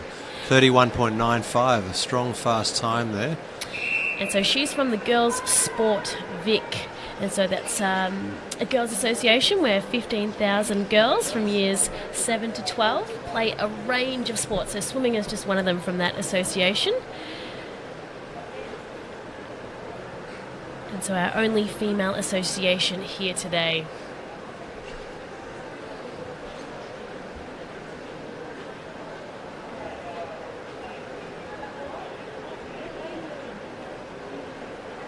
It's just good to have swimming back, isn't it, Grant? Like, I know it's been back for a little while now, but I'm sure, other places in the world wish they had the luxury of being able to compete and come all together. Yeah, we're very lucky to be in this situation, to have people actually physically here and being able to compete. And it's certainly an important aspect for any competitor to have a competition. So all the training they do, they're focused on a particular goal, and that is coming to meets like this. So yes, we feel blessed to be here in Melbourne and to be able to do that, that's for sure. And so, Grant, as a coach, how do you set goals with young swimmers? Yeah, it's an interesting thing to consider. I guess the age can make a big difference. So as the athletes get older, they'll have a stronger opinion on what they want to do. But for a lot of these swimmers who are 10, 11, 12, 13, it's very much a matter of looking at their strengths and, as a coach, guiding them as to what to focus on, and possibly not shutting out other strokes, because they can sometimes surprise you and they might look like they're going to be a freestyler. They can change into a backstroker. But a lot of it really is just working backwards, and if you sense you've got an individual who's got a very, very ambitious nature, you might sometimes pick something 2 or 3 years out that they can aim towards, but then also set up those short-term goals, which is so important, obviously, for younger people to see all the benefit of their hard work. Yep.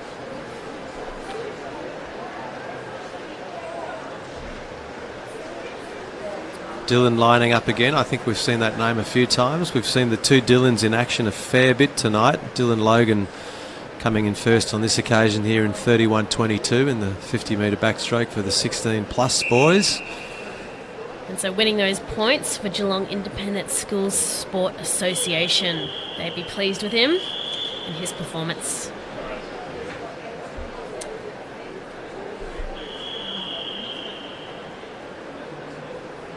So Grant, also chatting about young swimmers, swimming can really get the young members out of their shells, can't it? It grows them as a person as well.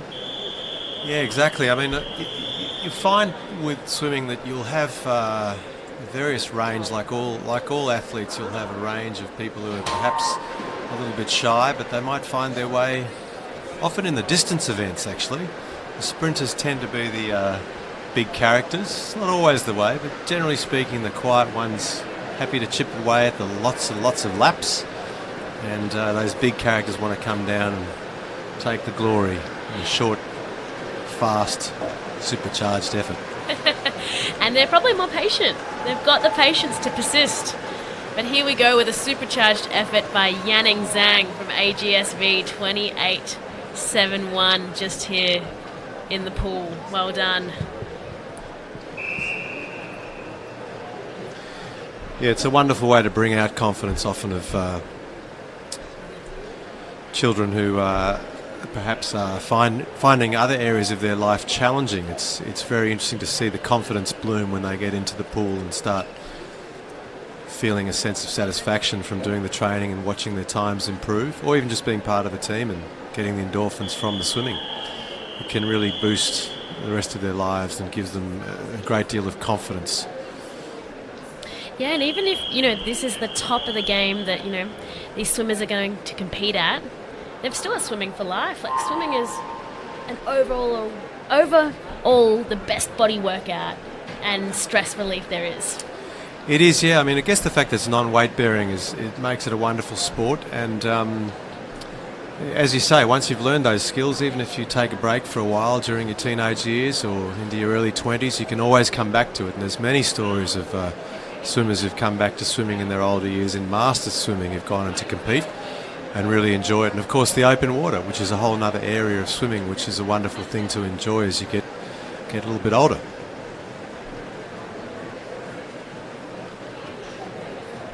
And it is Anastasia who hits the wall first and gets the points there for CSEN.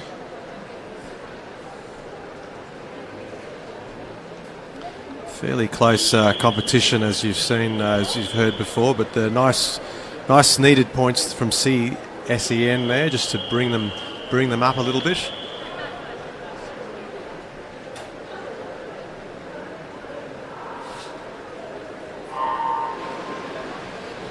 Yeah, and I think this is a great idea to have this Victorian School Association's Championships, because not all these swimmers that are in the same association go to the same schools. Each association has about up to 10 members as their schools. So they're making new friends as they come and swim on the teams together. Yeah, it's a wonderful idea, and hopefully it will continue with this sort of platform. Strong win there from Olivia. Very fast backstroke time over 50 metres. Olivia's been doing very well today. She's been up on the board in the placings for a couple of events now. We might see her as a medley swimmer in the years to come. Yes, let's hope so. But you're right, as a lot of the different associations only compete within their division, it's lovely to see actually all the different school divisions coming together, and I think it can only benefit swimming as a whole in terms of more opportunities to compete. And as you say, people who wouldn't ever swim together in events to have the opportunity to meet and form a nice strong bond that could go on to seeing friendships develop as the years go by.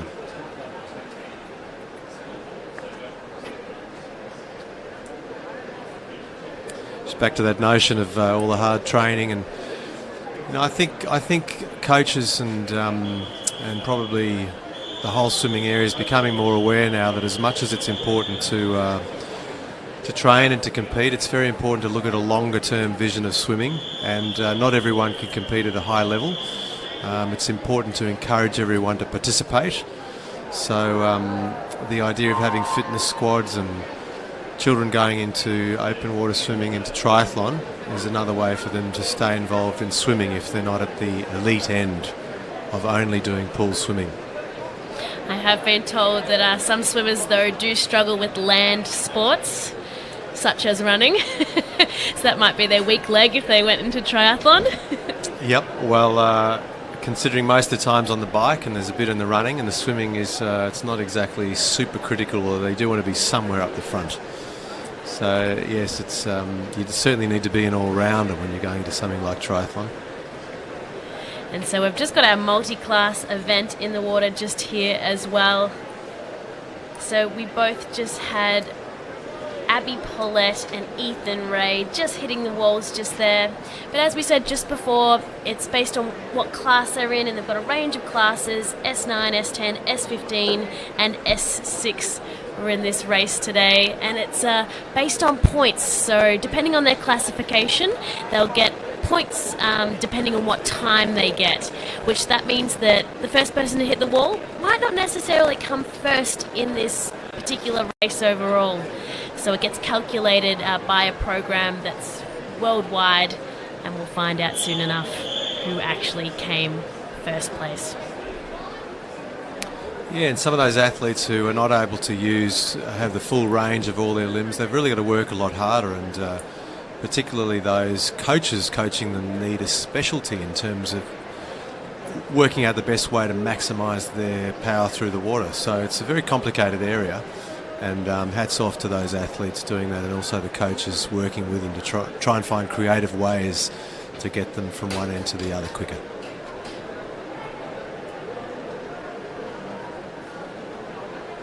And also, once you're a good multi-class coach, swimmers will come to you. Reputation is really important here in the swimming world, and good news travels fast as well.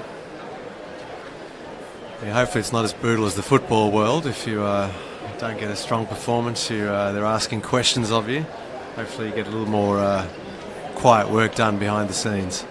Well, at least it's not slapped on the back of the Herald Sun every week. Although now we have our own, media platforms. from social media to live streaming.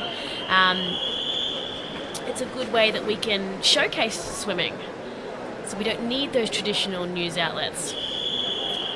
Yeah, it's wonderful actually to be able to deliver this live broadcast, because in days gone by you would only pick up the paper on the weekend and have to scroll through a whole lot of small digits and names to work out how your friend or child or brother or sister are done. So it's nice to be able to watch it live actually. Fantastic.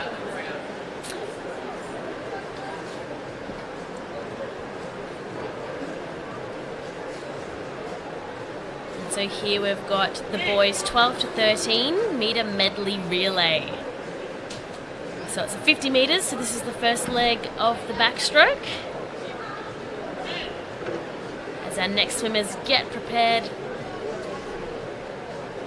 We've got the ACC just out in front here. We're into the medley, so once again it'll be interesting to see the stronger swimmers and whether they can pick up any ground in the different strokes here. And someone pointed out to me another time that the order of the medley is in alphabetical order. So backstroke, breaststroke, butterfly, and then freestyle to finish it off. Well, there you go. I've learned something today. I always thought it was only backstroke first, given the logistics of getting that stroke out of the way so you can dive in second. You might be right. Mine just might be a fun fact, but any swimming trivia?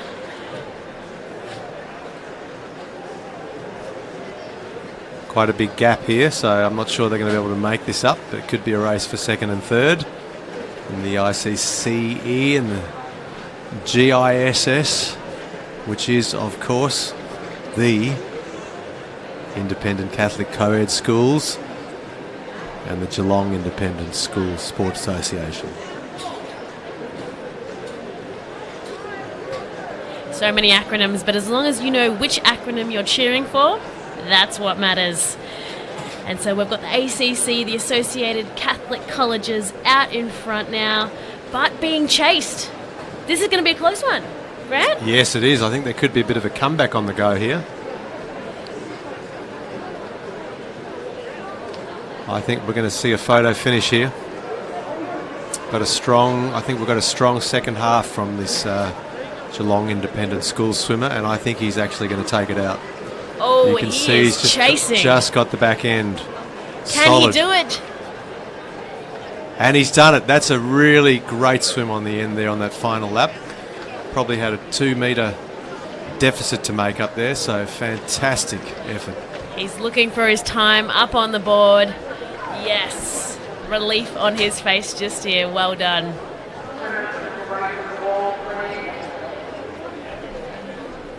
I think he'll be a popular member of that team tonight.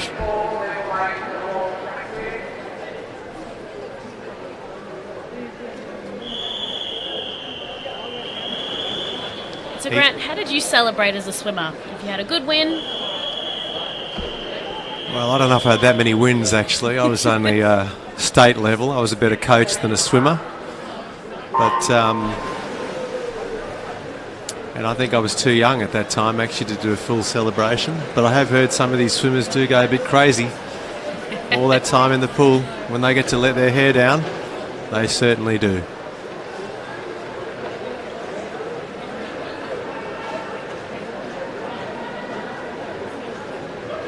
I did actually spend a year training in the same lane as Michael Klim. So back in many, many years ago, and I was 20 and Michael was 12, and I spent a year in the same lane.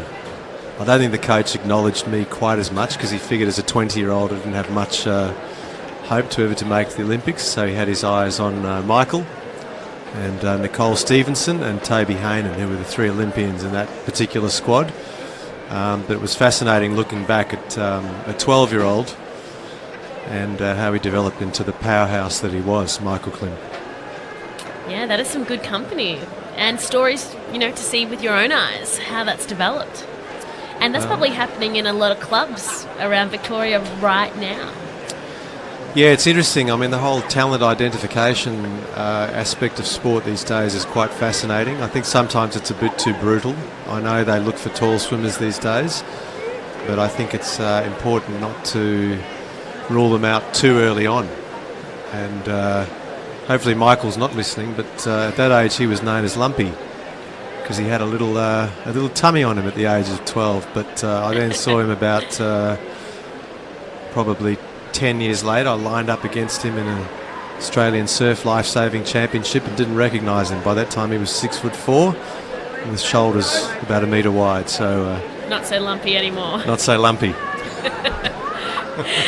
And we've got a swimmer coming home strong here in lane 4. This is for AGSV. Strong result there. Well done, William Watson. Brought it home for his team, 2:02.61.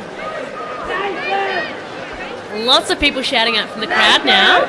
Yes, some enthusiastic cheering and not taken too kindly by the officials, asking them to settle down. No, big effort by all of those relay teams just there. More to come. But as we said earlier, it is about those points, so it does matter if you come 9th or 10th. The points, you get a couple of extra up, and it all counts coming here at the end. Yeah, and at the moment, probably the APS and the AGSV and EISM, you'll know who you are. Pretty good competition for first, second and third there. I think there's going to be a fair bit of comeback needed for the others to get into the first 3 places. But, yeah, every little swim is important, given we're only just over halfway. And that's what we love about sport. You never know what's going to happen. Anything's possible. Yep, well, Stephen Bradbury is certainly living testament to that. Those of you who remember that magnificent first gold medal at the Winter Olympics. It's one of my favourites to watch, actually, just the look on his face. It's an incredible story, and I've actually heard him speak, and he says that when he was waiting to go up and get his medal, he felt like a bit of an imposter, but then he decided that he wasn't going up for the last 4 minutes, but he was going up for the last 30 years of training. So it sort of put it in context. But it is something that coaches will remind their athletes that you've got to be in it to win it, and you should never give up full stop. Yeah, absolutely. As you said, a lot of these swimmers do a lot of hours in the pool and at the gym to prep. 1, because they love it. 2, they've got a goal. And 3, they love performing. This is where the performance is, at the competition right here tonight. Yeah, it develops incredible skills, swimming. I mean, it's one of those sports where that discipline of having to turn up on such a regular basis, get out of bed early even when you don't feel like it, a lot of those skills can be translated to other areas of life, and you'll see a lot of professional sports people have gone on to do very well in their business careers once they've retired, because they have that discipline and they're able to establish a routine and stick to it through the ups and the downs. A close race here between first and second. Yes, we're just in the 3rd leg of our relay right now. It's going to really have to count in this final freestyle leg for these teams. ICCE and GISS. And they're away. ICCE getting the lead just here. Now let's see what happens. What can they bring home for us? So I've got Eva out in front, and Isabel's just trying to chase her down. It's going to be pretty difficult, I think. Eva should be able to hold that lead there. Yeah, she's going strong. She's looking powerful. Coming into that wall. She's made it. 2:31.75. Not too far behind. Yes, Isabel 2:34.04 for the team, and Hannah 2:38.78.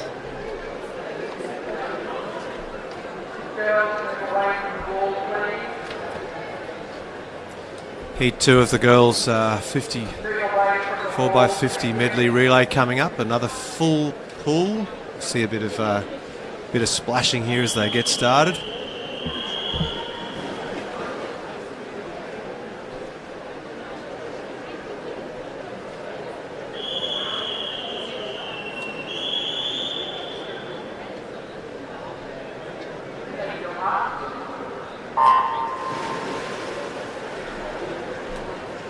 And they're away. That was a good start by lane 10 just there. Lane 9, should I say? Yes, right in front of our little booth here. Some beautiful movements underwater that we're able to just see.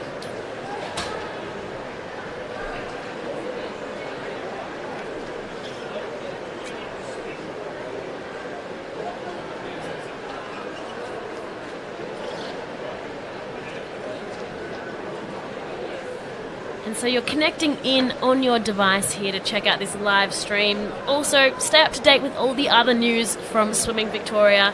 Our Facebook @SwimVic, get onto it. Our Instagram @swim_Vic. Our website where all the details are, including of further competitions to come. And don't forget the hashtag for this event, #2021BSAC.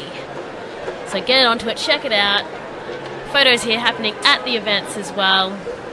Post your hashtag. We'd love to see what's happening. Send us a little message. Send us a little shout out to your favourite swimmer. If we get a chance, we'll give them a shout out here from the booth. We can do that.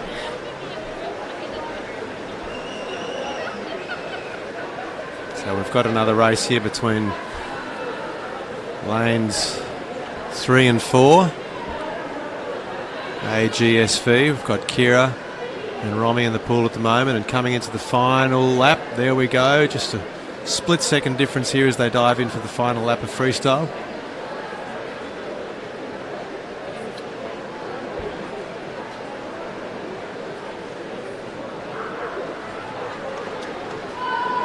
And she's on the chase here, but I think APS has got it in the bag at the moment. Yes, I think Romy's held that off just ahead of Sophie. But well done, Miranda. Really good effort, really good chase. And then coming in third in lane 3 as well, Chloe Gibson.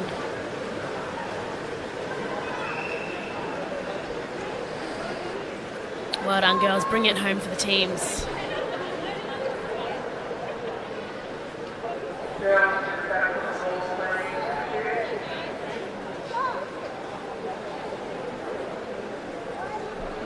Got the boys back on deck here, 14 to 15-year-old 200-metre medley relay. And we've got Charlie, Cam and Will lining up for the first leg here.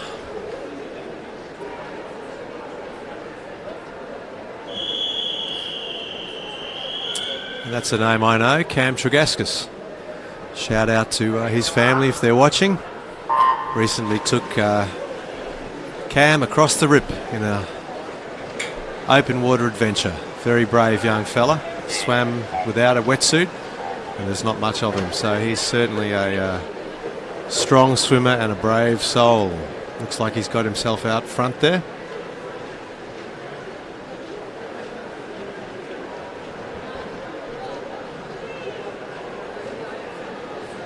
Yes, a strong start. And then we've got Will Vivallo from Sports Association of Co-Catholic Secondary Schools as well, bringing in the team there in second position. And then not too far behind, our Geelong Independent Schools Sporting Association in third, or looking to take over actually.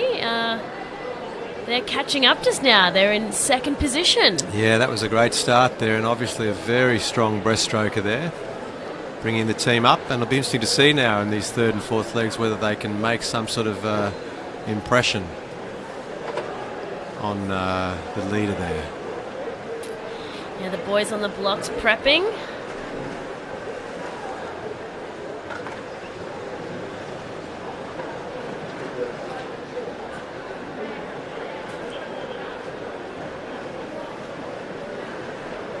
And our second leg is underway with the butterfly. If you had to do a leg of the relay grant, what leg would you choose? Well, probably in this particular competition, if it was a 4x50, I'd choose the fifth leg. But if leg. But if I had to be involved, I would probably do the freestyle or the backstroke. I was a state swimmer when I was about 11, and then after that, I took a break and went to other sports. I'm a long distance swimmer. I wasn't too fast. Yeah. I could keep going, but not slow twitch fibre. Yeah. See, I'm the opposite. I've got the fast twitch. I want the freestyle leg. Take it home. Well, speaking of taking it home, good strong finish there from Rory, bringing the ACS team home in 2:11.62, just ahead of the Geelong Independent Schools team. And Jack Morrow finishing it off nicely here.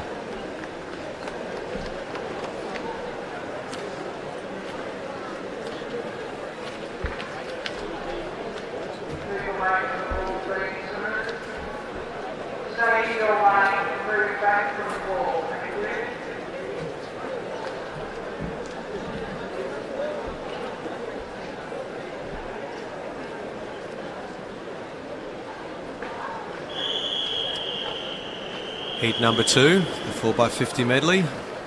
Still got the 14 to 15-year-old boys. Let's see if we have a close race here with a full pool.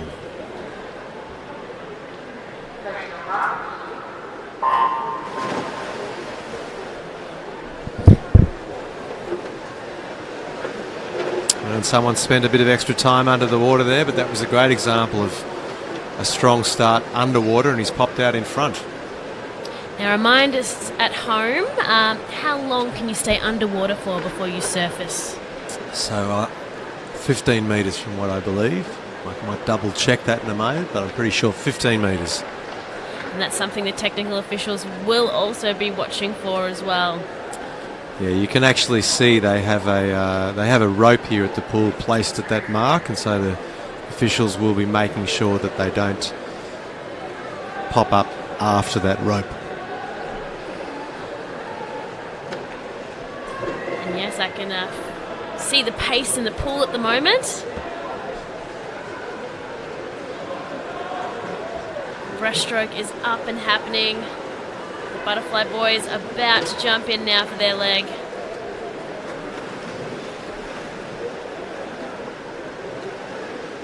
And it is ISM in front at the moment. Lane 3 has got it. He is being chased. Some fierce competition in this pool right now. There certainly is. Yes, Harvey Lark, a very strong swimmer in butterfly as well as freestyle, has put in a good performance there. And this is going to be a very close finish here between all 3 lanes. Yes, here we go. Lane 4 powering through. So that's Campbell, Wilson Moran for APS. And then Bass. No, ESIM. What's it going to be? Whoa, what a finish. Very, very strong finish there. Wow. And Dukyu Du in lane 5 brings it home for AGSV 154.61. And Riley Strong not too far behind. Very close, 154.77. Yeah, Duke looks very happy with that performance. Big smile there. That's what we like to see. His teammates would be very happy.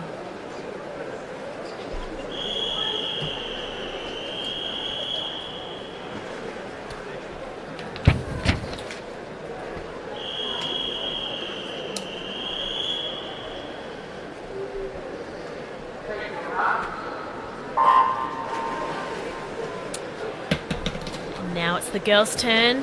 14 to 15-year-old 200-metre medley relay.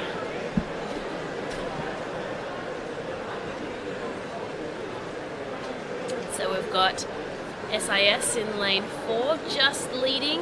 That's with Emma Chantry. CSEN Tyler in lane 5, not too far behind, with Grace Kolchich for ICCES.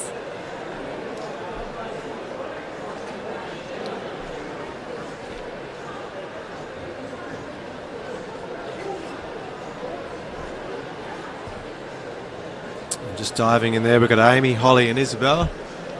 And it looks like we've got a fairly close race here. We'll see if we can pick up a little bit of time here on into second place there. Close between first and second.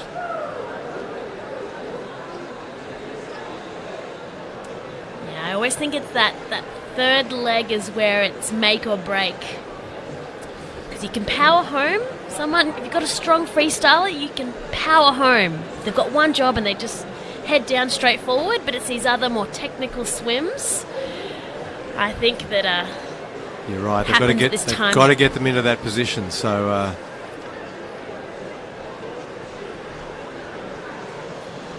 you're right. This third leg will give them an opportunity to come home strong here. About a body length difference at the moment, so it's going to require a good butterfly leg here. And so it's Sienna Denaris for SIS out in front at the moment, but not too far behind. Samantha Utley. And let's see what happens at this changeover. Very close. How are these swimmers going to enter the water? SIS is away. That's Julia in the water now. Good start. Good start for SIS. Zoe is going to have to chase her. And now Natasha for ICCES is in the water as well. And Julia looking really good. Again, comfortable. Yeah, smooth and comfortable. I don't think there's any problem taking this one out here.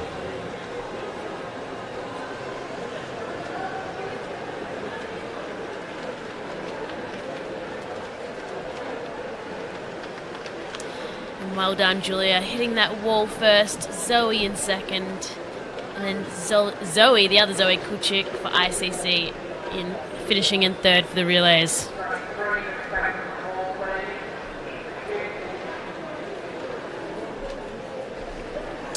So Grant, we've got to remember that these relays are timed finals. So the heats get put together. So just because one team won the first heat doesn't necessarily mean that they get the first place points overall. It's based on their times. Yeah, so you can sometimes have a faster heat and that'll inspire you to a better performance, which will obviously give you some better points later on, yeah.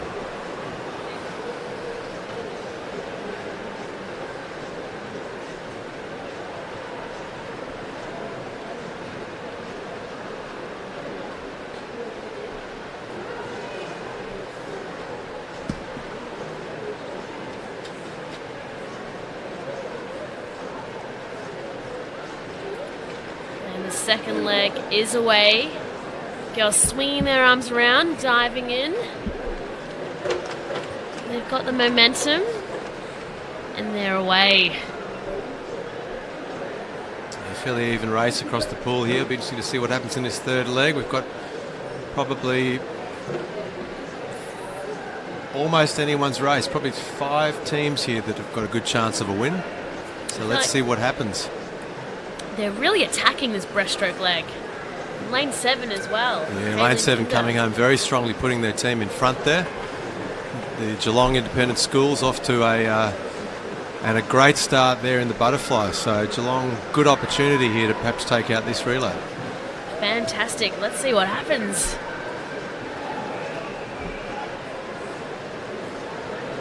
Yeah, Geelong Independent Schools holding. So APS chasing. Matilda in the water there, trying to keep her team in front.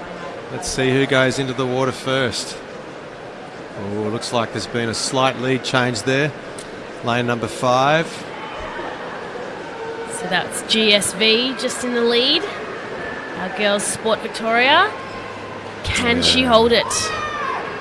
She's looking good. Yeah, Holly Neville coming through. Looks like she'll take this out quite comfortably in the final 50. So it's going to be a chase for second. Lane 7 coming up just now from Gissa. Ooh. But no, it was Tali Gant for APS in second. Skylar Hay coming in for third. Very interesting race, that one. Quite a few changes of the lead. And a good effort by Gis. Tallulah coming home in fourth in lane 7.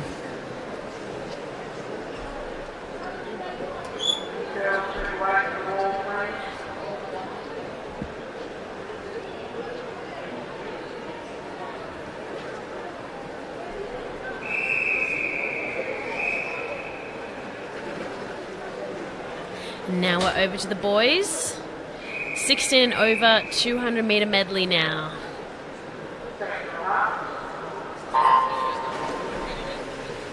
all the relays. We're loving the relays, seeing how with those age groups, the change and how quicker they're getting. Lots of splash in the water just now. Big kicks but big long arms. And we've got Declan Donnelly for CSEN just out in front here, about to complete that first leg. How's that changeover? And Janik is in the water now. Byron Ward. And then Riley.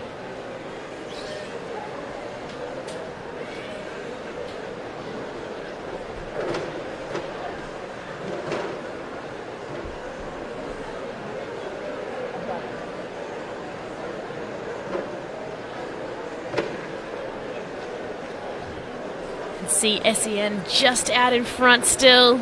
Big push on this breaststroke leg as they're coming up to the halfway mark now. Smooth transition. They're all in.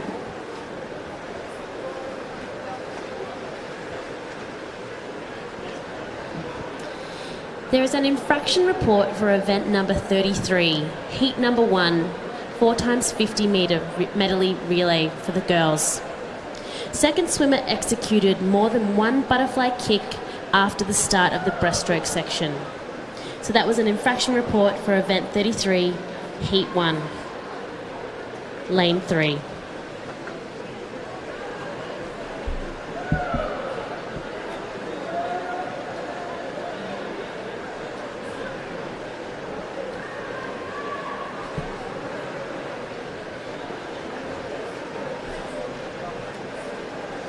And here we go. We have had a change in the lead. And it is GIS, the Geelong Independent Schools Sporting Association, taking that one out.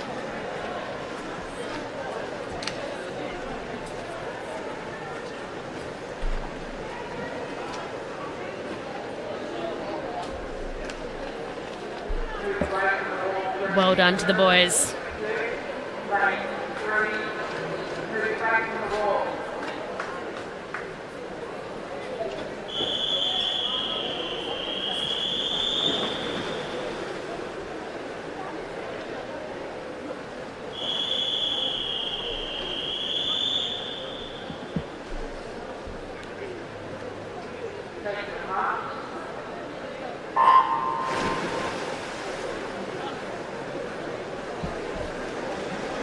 And heat 2 is now in the water.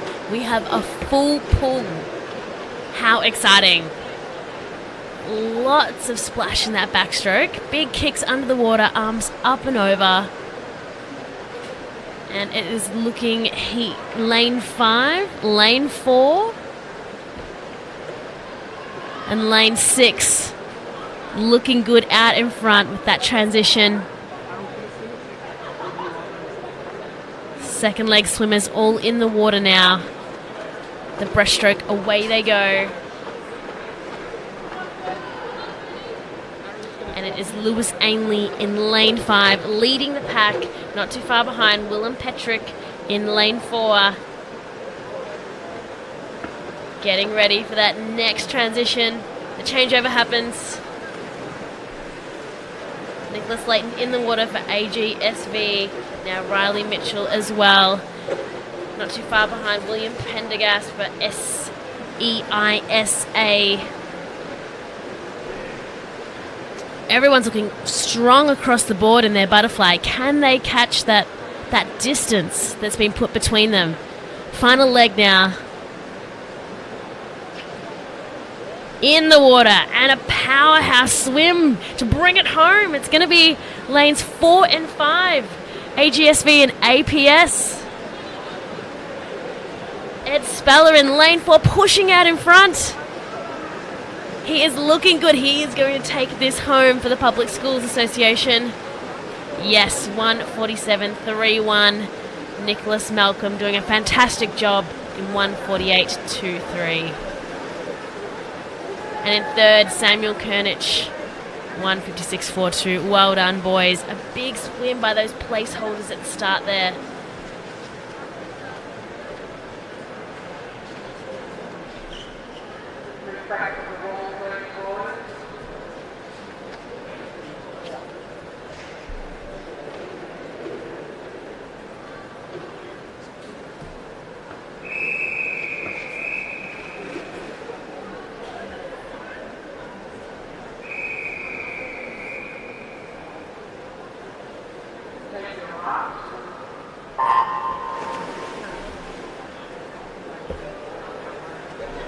And now the girls 16 and over 200 metre medley relay.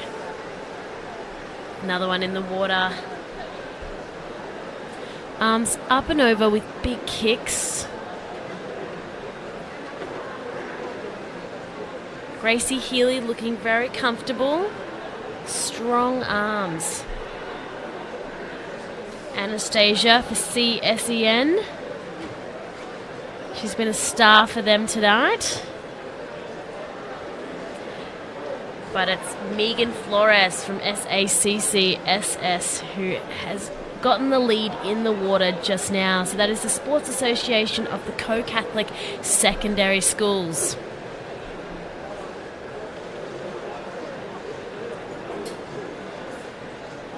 Although it's looking quite even across the pool right now. I think in this second half of the race, the girls have got a lot of work to do.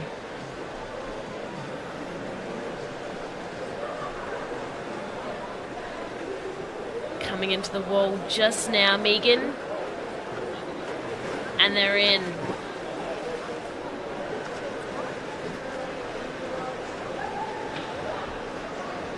And Marissa just out in front at the moment in lane 5. Not too far behind Grace and Melissa.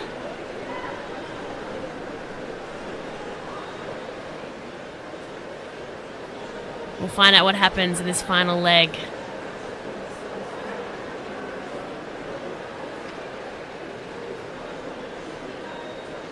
And here we go. Here comes the freestyle.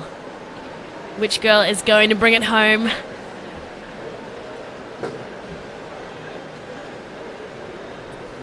So they're hitting the 25 metre mark just now, over halfway. They've got to kick it up a notch. They are neck and neck at the moment.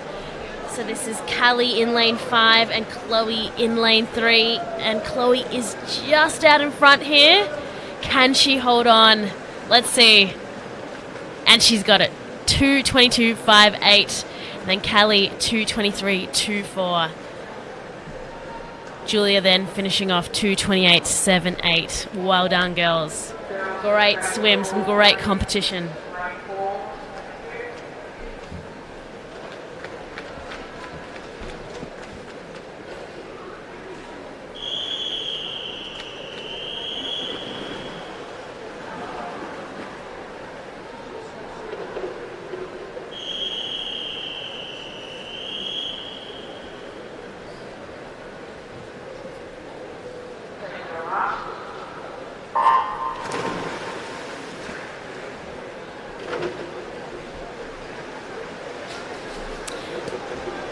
And this is the second heat in the water just now.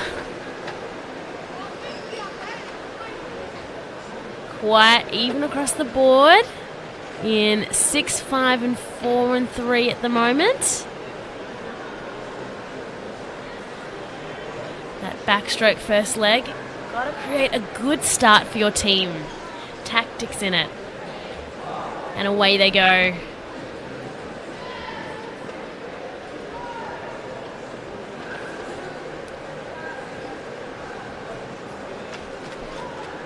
Big kicks underneath the water. We've got Domi Maloney in lane 3. We've got Nisha in lane 4. Farah lane 5. All really close at the moment. Farah is just out in front for AGSV. And away they go. Just surfacing now for the butterfly. Bethany in lane 5, just out in front from Jinley. And then we've got Arwen from GSV in lane 3 chasing her. Not too far behind as well from EISM, we've got Chantel Underwood. All right. Big swing of the arms, push off from the block. The leg to finish it off. The girls have got to be ready to push. And they are. It is Amy Grella in lane 5, streaming forward. She's got this. Coming into the wall just now, 2:05.88. Eliza Verwatt, 2:07.12, and Domi Maloney in lane 3, 2:07.96. Huge effort, great competition, which is what we love to see here.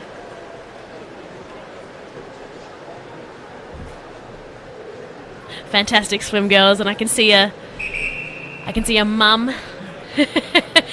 being a timekeeper and has got her phone out taking a little photo of her swimmer just in the lane, and she's like, "Go away, mum." I'm sure mum got the perfect snapshot.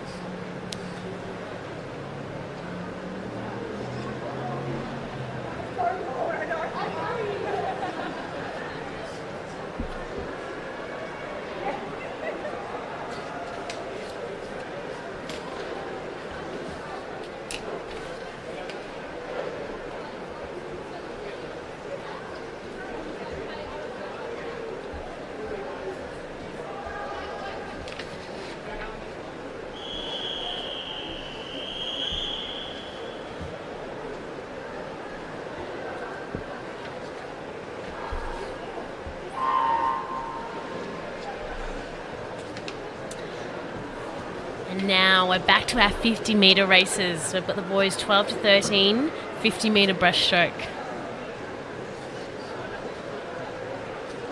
So we've got in lane 3 Charlie Conroy from ICCES, the Independent Catholic Co-Ed Schools. In lane 4 we've got Blake Scott from BASS, the Ballarat Association. And then we've got Harry Wills in lane 5 from SIS, the Southern Independent Secondary Schools. So it's going to be between Blake and Harry at the moment. Blake out in front.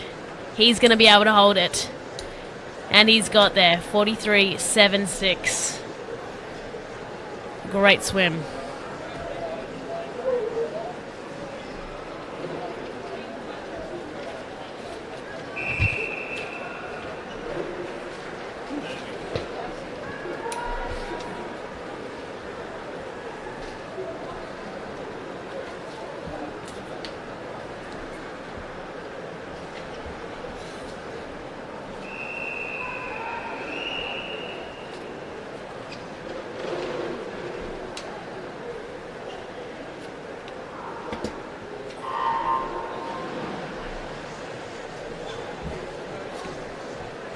Heat 2 now for the boys. Now these are the young guns in the water just here. Might not have been on the big stage last year in 2020 as swimming had a bit of a break due to COVID, but now MSAC competitions are back open. We are here. Here they are, able to showcase their talent. And we've got Brian Zeng in lane 4, looking good out in front for AGSV. But it is actually Oscar Du Bois. No. Apologies. The scoreboard changed its mind on me. It was Brian Zeng, 34.58. Well done, Brian.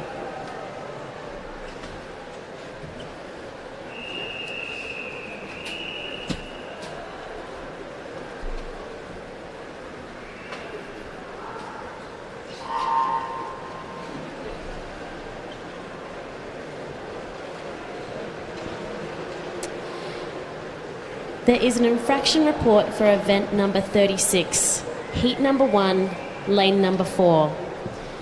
Swimmers started before the starting signal. So that was an infraction report for event 36, heat 1, lane 4.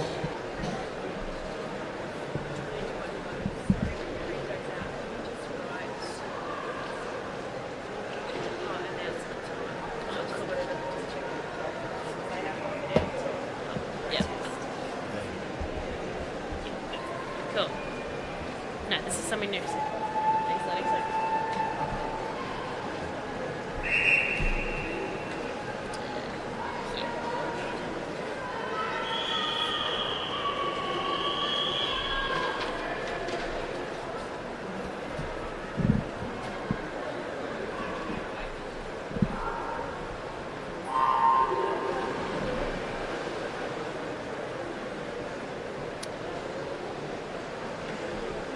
So now it's the girls 12 to 13-year-old 50-metre breaststroke.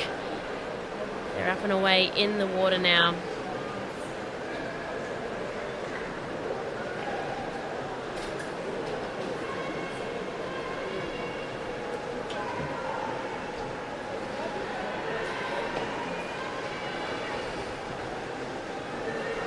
And it is Laka Siddell for GSV out in front. 36.72, followed by Olivia Flight, 37.34 in lane 3. Good times there for that sort of age group for breaststroke. Not an easy stroke to really pick up speed like that, so that's strong swimming. And that's what we like to see. Swimmers just doing their best, getting those PBs. It would be so satisfying getting out of that pool, high-fiving your coach and going, yes, we did this. Absolutely, yeah, and it gives you a bit of enthusiasm again when you're fronting up the training again Monday morning, nice and early. We love a bit of inspiration. We have here at MSAC a couple of big banners at the top of the pool. One says, "Believe you can," and the other, "Decide you will." Pretty cool, pretty inspiring. Yeah, it's lovely. It's lovely to see. And so now we've got two swimmers in the water just here. Andrew Tan in lane 3 and Ezekiel Lambourne in lane 5. So this is just a 50 metre, so let's see what happens. Andrew for ACC, the Associated Catholic Colleges, out in front. Lovely big long stretch there on the stroke. Oh, and that's a strong time for a 14, 15-year-old for breaststroke. Good work, Andrew.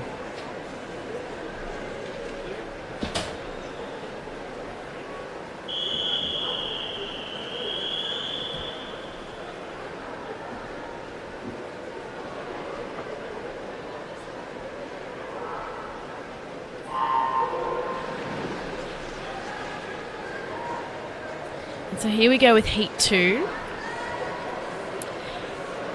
And so, Grant, how do you go about motivating your swimmers? Do you have any words of wisdom or favourite motivational quote or anything? I think you've really got to get to know each swimmer individually, and I think that's a big part, particularly working with young swimmers. They want to feel like they're part of something and that you kind of see the whole person. And I think really understanding each individual. Everyone responds to different things. You know, there's some classic stories you hear about older coaches with a different style, and it doesn't necessarily work these days. You've got to understand each child differently and customize your strategy. Customize the experience. You know, some children will respond to a harder style, whereas others really need to be nurtured. There's famous stories of Laurie Lawrence as a coach, and one story of him watching a swimmer in the middle of a set, and the child stopped, and he asked them why they'd stopped, and they said they were in pain, and he pulled them out of the water and then took them over to a brick wall, and Laurie got his own knuckles. This may be myth, but he got his own knuckles and ripped it down a brick wall and had blood and skin dripping off his knuckles, and he said, "That's not pain," as in the pool. "This is pain. Now get back in the water and swim." Now that's one approach, but probably these days... Scary. Yeah, these days you may not be allowed to do that, so times have changed. I think I'd be the nurturing style. Yeah. And so just here, we've just had Isabella Grounds come in at 41.71. Great swim by the girls in our first heat. Nice little even race, that one. But yes, I guess that's the psychology of it. You've got to find something that makes each swimmer tick. And even within the team, finding harmony or finding certain characters who will inspire the other characters who will look after them. So I think a lot of the best coaches obviously have a very sound biomechanical approach and they understand their physiology and sports anatomy, but it's that lateral thinking sometimes that can find a champion within their midst. And we've got a full heat in the pool here again. Looks like we've got Hayley out in front. I think she's going to manage to win this one. Strong swim from Hayley. Yep, 33.392. Big swim. Lots of speed in that pool. Yep.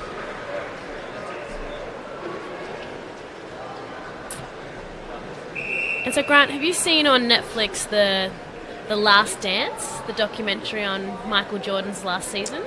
I have to confess I haven't. It's on the list. You should definitely see it. And anyone out there can recommend it because their coach, Phil Jackson, I was referring to how we were talking about styles of coaching, had quite a customised style for you in the 90s and the zeros for his players and then how to work them together. I know basketball is a completely different sport, but yeah, good one to watch. So what was his style, do you think? What do you think were some of the main elements of his style?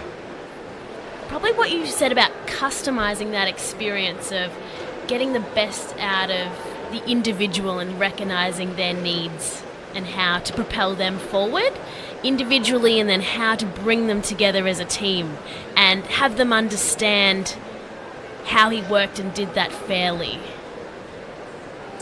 That's really interesting, actually, because yeah, I mean, being fair is not necessarily an easy thing to do, and the other thing is, you know, whether you can be in a position to be friends, and nurturing athletes is important, but they're not your friends, and I think drawing that line between being extremely hard and still being somewhat compassionate is a tricky thing as a coach. Yeah. It's that balance, that elusive balance, isn't it? It is, yeah. I'll put that on the list. I'll elevate that and watch that. Well, I'm sure all the swimmers appreciate the effort. And here we are in the second heat of the boys 16 and over 50-metre breaststroke. Very close finish coming up here between lanes 4 and 5, and Louis just getting in there. 30.01. Any sub 30 swim for 50-metre breaststroke is a fast swim.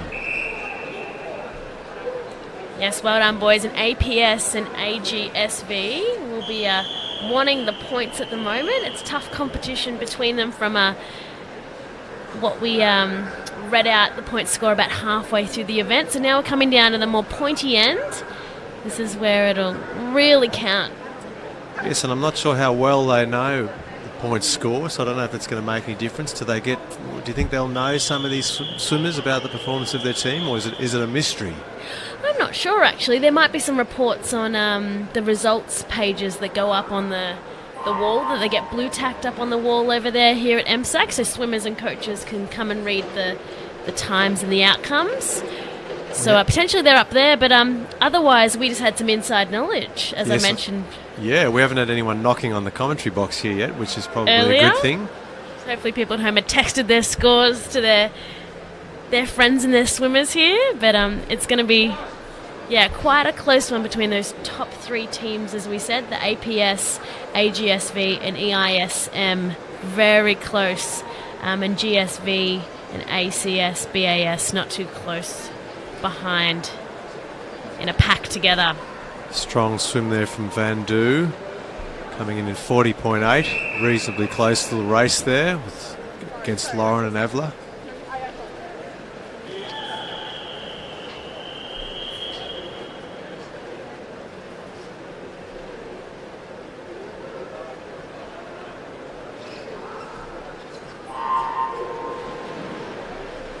Different feeling on pool deck here as the sun's gone and it's dark around the edges. Nice being outside here in Melbourne. It's quite a cool night though. So hopefully the swimmers are all keeping warm. They'll be probably happy to dive into the warm water after they've been standing up the end of the pool there for a few minutes. Yeah, it's definitely not Queensland conditions, No, but not at all. we still love Melbourne. And Very so- close finish here. Let's have a little look. Yes. Paris and Nisha, lane 4 and 5. And it was Nisha for APS. As we said, there's a big rivalry between APS and AGSV, so she's made it out in front for them tonight.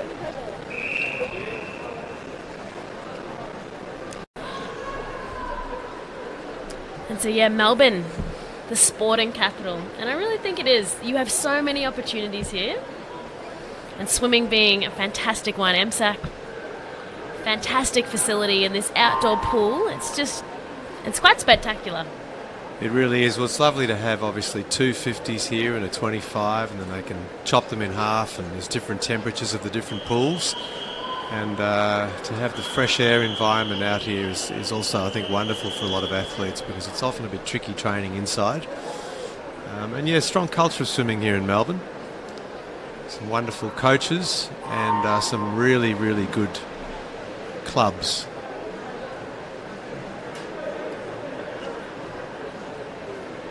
And so a lot of these swimmers would be club swimmers here this evening, wouldn't they? Yeah, absolutely. It's a big jump. I mean, you'll find a lot of talented swimmers who are doing well will be training with the big clubs, and most of those clubs will insist on swimmers being at anywhere from 5 to 9 sessions a week. So it's one of the tricky things actually with swimmers when they're in there making it from pre-squad to squads, trying to decide whether they'll take it up, because most clubs want you quite a few times a week to lift your performance. Yeah, it's a commitment swimming. And here we have our multi-class athletes again. So that's Abby, Paulette and Ethan Ray, just like before, coming in and hitting the wall first. So Abby Paulette is an S15 and Ethan Ray an S9. And then just coming in hitting the wall, we've got Kira Warwick, which is S6, and Tom Roach in lane 6. Coming in is an S8. So the crowd cheering them on as Tom comes into the wall here at MSAC. And I'm sure Tom's lined up a few times this evening, so well done to him. Yeah, huge effort.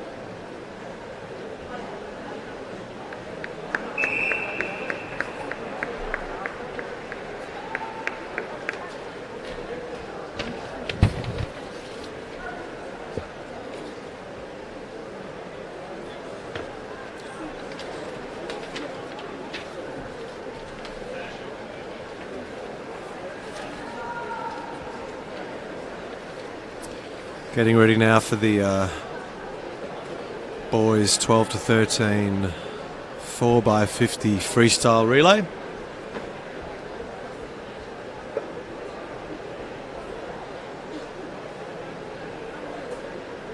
Three lanes in action here. The ACS, the ACC and the ICCES. And heading out first we've got Max, Kim and Logan.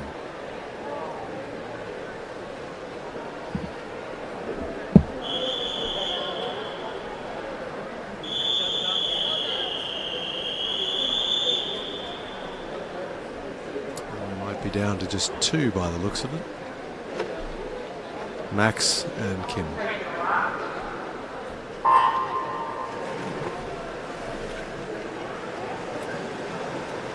There's no hiding when there's only 2 of you in the pool, is there? No. Probably makes some of the swimmers feel a bit self-conscious, I imagine. Anyway, once your head's down and you're away. I was going to say, wouldn't that be just about focus? Focus on the job, execute, deliver. It's all about focus. They always say sometimes when you're looking down that lane, 50 metres long, 2 metres wide. 50 metres long, 2 metres wide. Don't look across. Although there are some famous sledging stories of some famous Olympians, No way. which I won't mention here. But anyway, a little word here or there just before you jump in and start can sometimes put people off their game. I was thinking that would be quite difficult in the water, so it would have to be. You got to do it when you start. Before, right? Unless you're doing breaststroke, maybe more of an opportunity to speak each time your head comes up. Oh, and follow that black line as well. No 1500s here tonight, but lots of relays. We're back at it.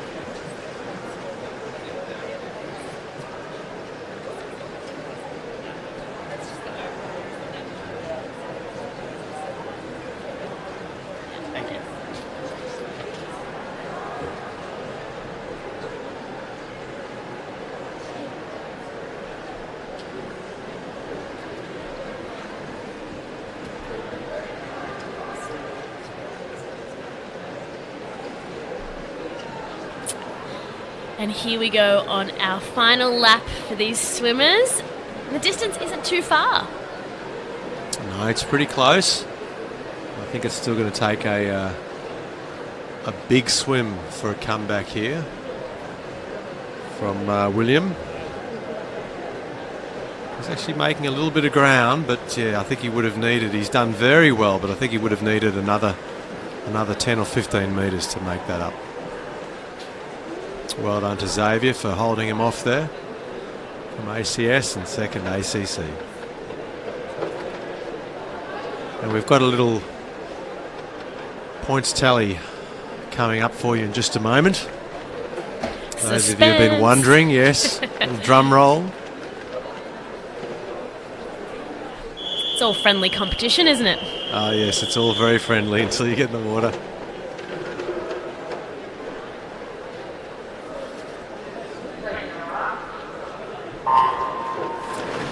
So we've now got in first place the APS. There's one or two relays that still need to be added, but the APS on 674 still holding their lead. AGSV 638. So they've actually closed that gap a little bit, or it's pretty similar actually. EISM still in third place on 540. SEISA on 351. And then the GSV on 348, very close, closely followed by BAS on 335, the ACS on 261, the Geelong Independent Schools on 254, the SCSA on 214, the Catholic Colleges on 174, the SIS on 150, SACCS on 131, ICCES on 98, and CSEN on 88. So we've got still fairly close between first and second and third. Still an opportunity to have a little bit of a shift there. Just coming into the last leg here of the 4x50 freestyle.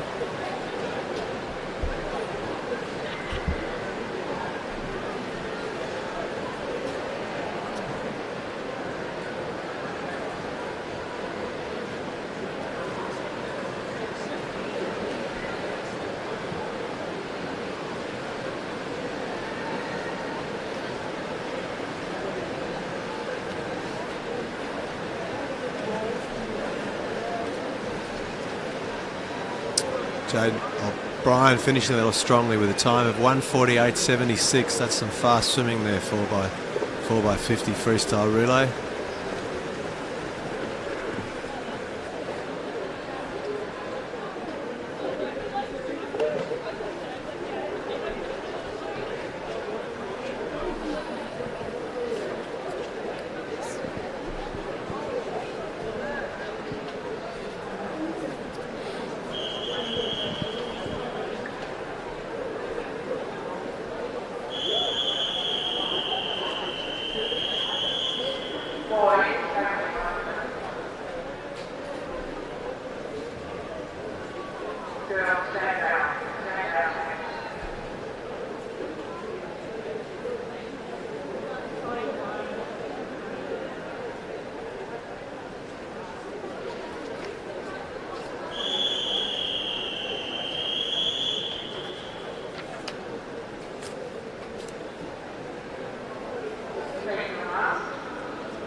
There is an infraction report for event number 43, heat number 1, lane 3.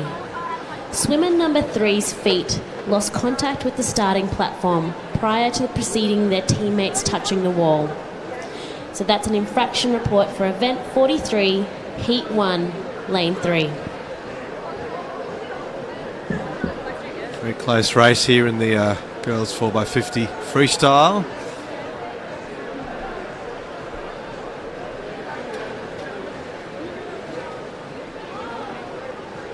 Just going in, we had Jamie, Eva and Hannah. And it looks like Eva's just holding out Jamie at this stage. Isabel and Zara about to dive in, see if we can have any change here on the third lap. Strong swim as well from Hannah there, bringing them into contention. Here's the all-important third leg.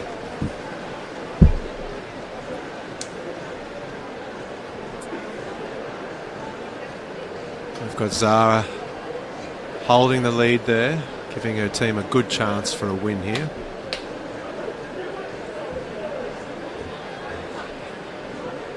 This is the independent Catholic schools out front.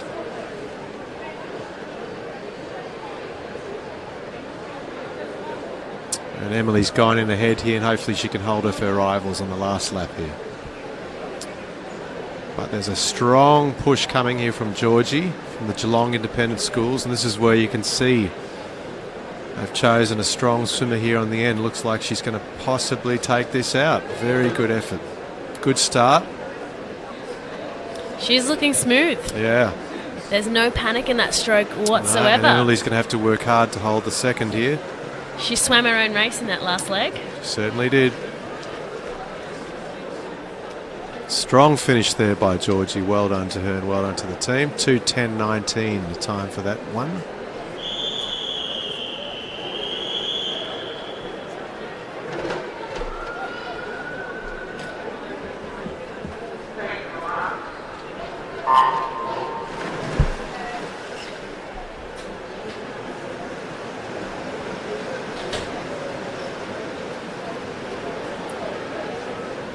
Heat number 2 of the girls 12 to 13 4x50 freestyle relay.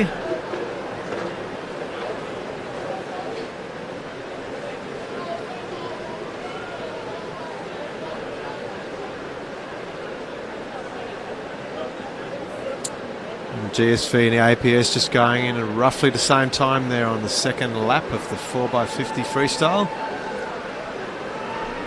That's Corinne and Isabel.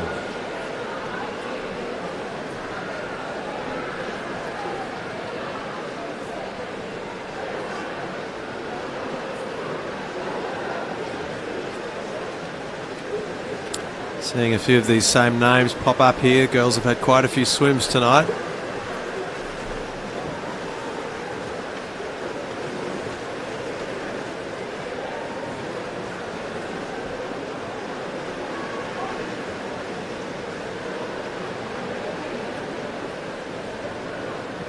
Sophie just managing to hold the lead there ahead of Alana. Let's see what happens in the final lap as Miranda and Jessica get ready to hop in.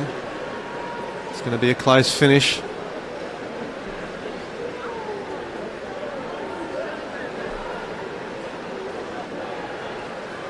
Jessica's had a very strong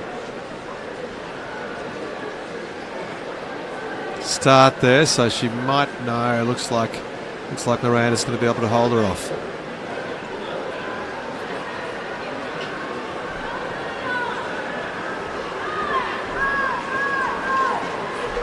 That's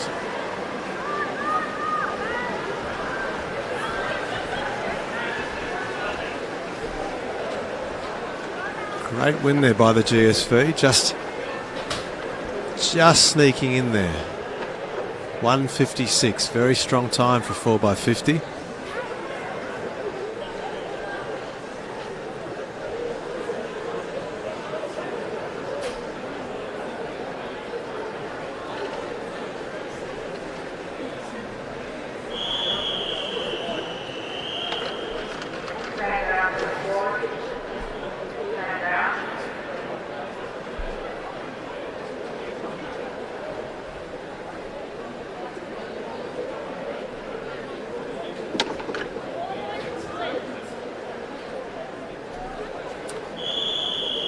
14 to 15-year-old boys 4x50 relay. Got Oliver, Shem and Charlie lining up in first place here.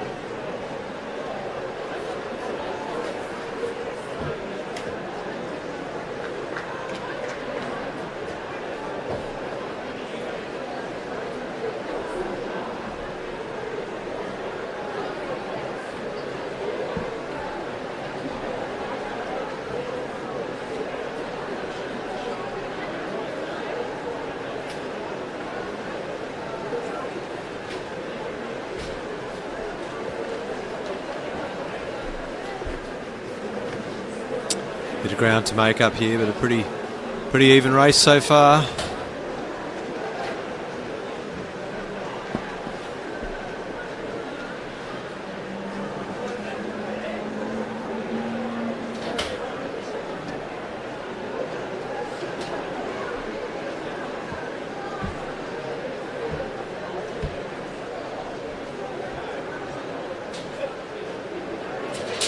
See if Noah can just hold the lead that they have here going into the final lap.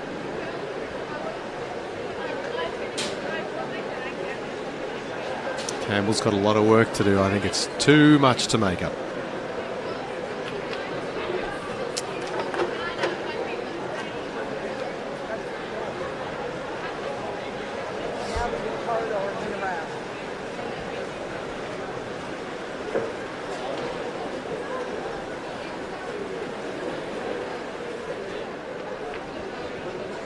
Good strong finish there. The Southern Independent Schools.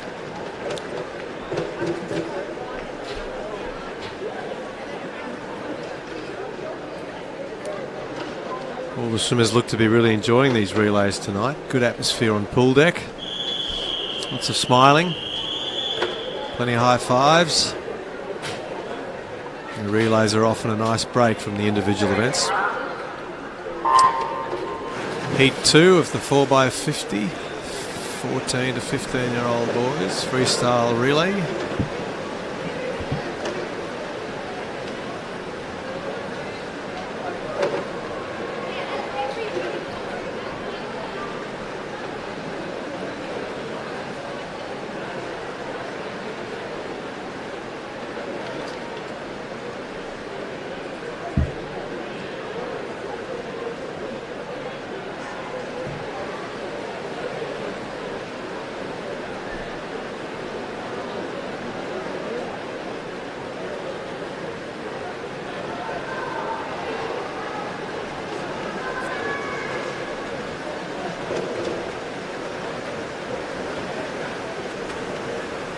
AGSV in a good strong lead here.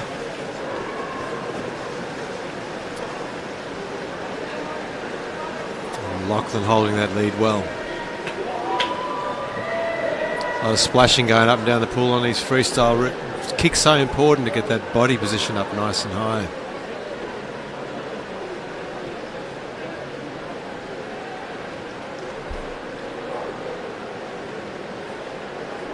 Jaden shouldn't have too much trouble finishing this off here.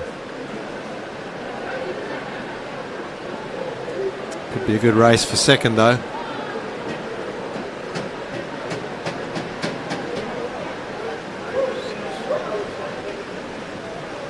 Mackay coming in strongly to take second. Almost getting into first position. Very strong swim there. Very strong swim.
No, they didn't.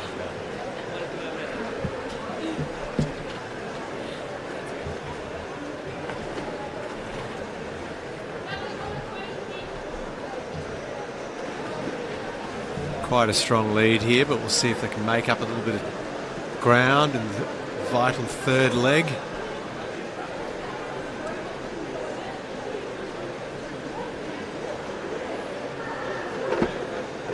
Christian Schools hanging on here.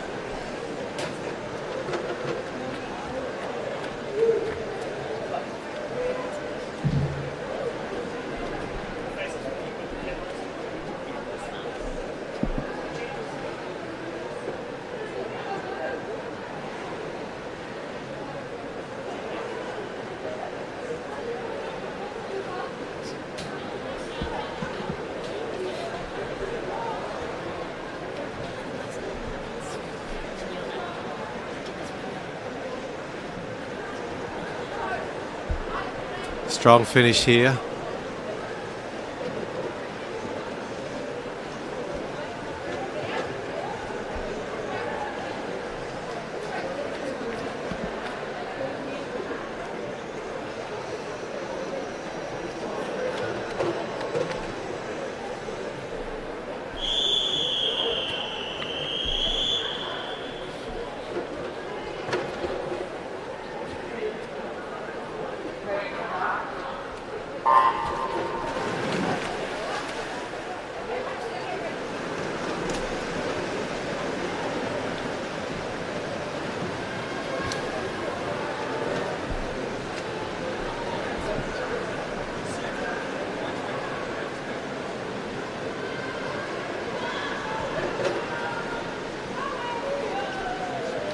So we're just in the heat 2 of the girls 14 to 15-year-old 200 metre freestyle relay. So off they go in the second leg just now.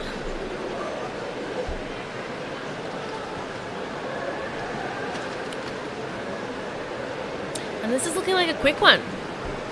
We've got lane 4 coming out strong with Holly Neville from GSV, so Girls Sport Victoria. Lane 5 making up a bit of ground here in the last 15-20 metres, so I think this is going to be a close finish.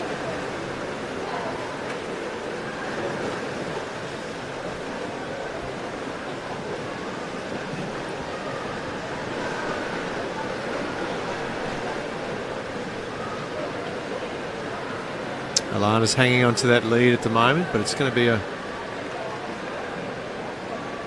still going to be a tight finish, I think, depending on who's swimming last here.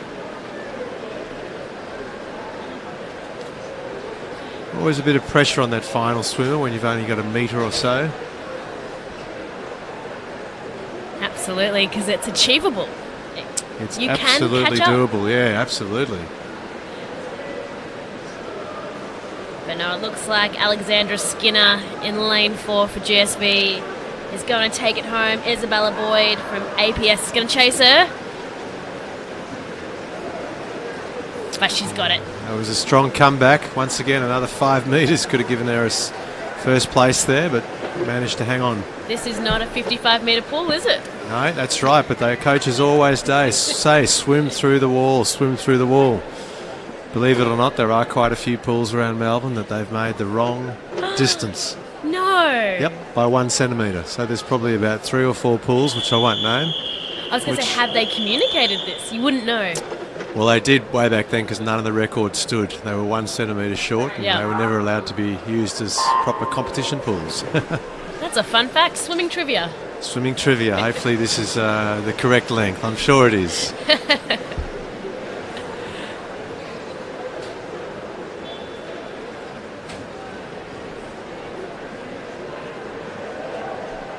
So this is the boys 16 and over, first heat of the 200 metre freestyle relay now.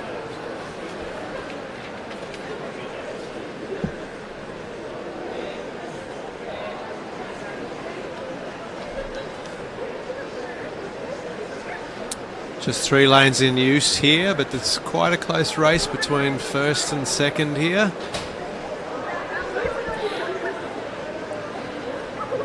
Noah and Joel really battling it out here, and Joel's coming through. Hopefully I've pronounced that right, but here he comes through, just getting into first place. Halfway mark now. Giving Martin a good opportunity to try and get their final swimmer in a good position.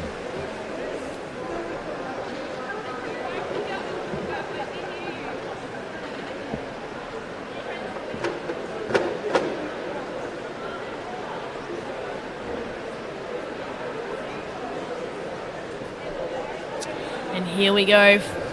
There's a final swimmer in the water now.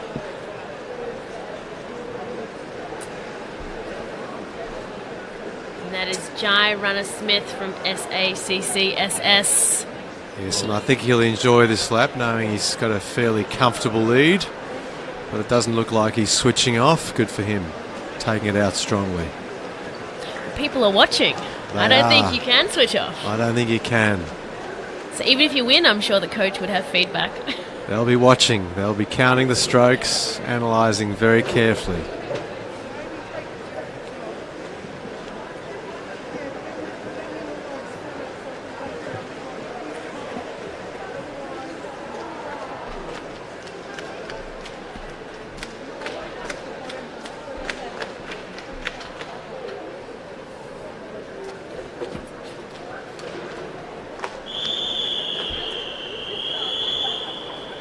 Really raced through the program here tonight, haven't they, Chelsea? It's been a world record in terms of running a swimming carnival, I think. Absolutely. This is the third last relay for today's session. We've got the 16 and over, 200 freestyle relay, and you can see a little bit more splashing as the boys get bigger and the power increases. Everything just feels a little bit more supercharged. And we've got a pretty close start here, I'd say, in this race.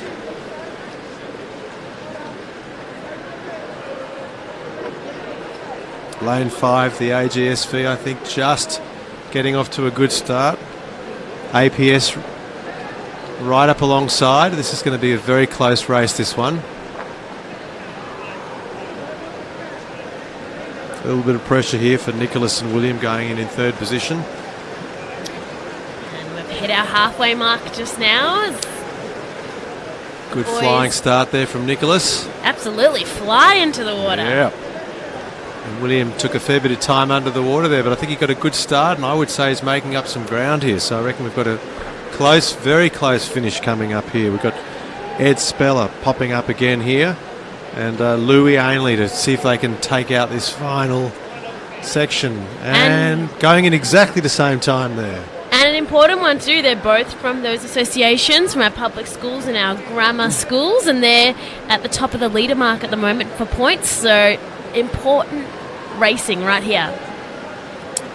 Interesting, really got his head down there, Ed, and he's just, yes, he's going to manage to come through and take out that first place there. Great effort. 1:37.32. That is a fast time for a 4x50. Big effort by the boys. Well done.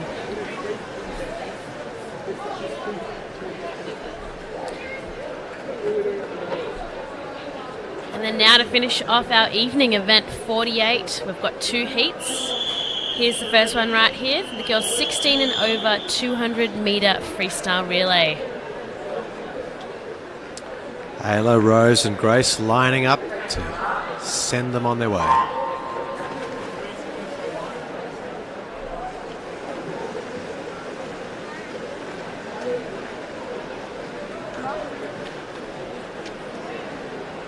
And so it's been a great evening of swimming here, hasn't it?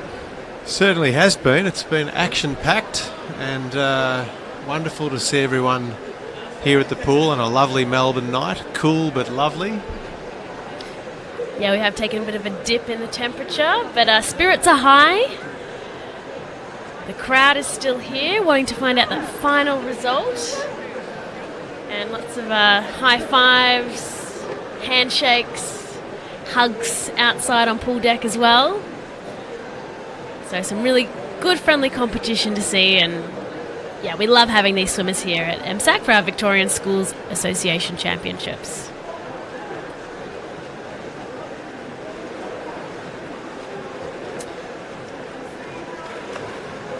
They've just hit the halfway mark now. Let's see if they can catch up on a bit of distance here. Or potentially CSN has gotten away with it. Yes, I think they should be fairly safe here unless something rather strange happens, but you never know. You never know, so let's keep watching. We don't want any mechanical failures. We don't want any wardrobe malfunctions. Definitely not. The plan needs to go to plan, and let's see if CSEN, our Christian Schools Event Network, can bring it home. Very good start. Spent a fair bit of time underwater, and it's not all over just yet. Yeah, she's being chased. Hopefully she's keeping an eye out on the left-hand side there. Yep, she knows. Just going to make it in. So that's Marissa from this. Let me get that right. The Sports Association of Co-Catholic Secondary Schools that just came in second there. And then coming into the wall, we've got Grace as well from ICCES. And our final event for the evening. Another 200-metre freestyle relay. Probably the blue ribbon of the relays, the 4x50 free.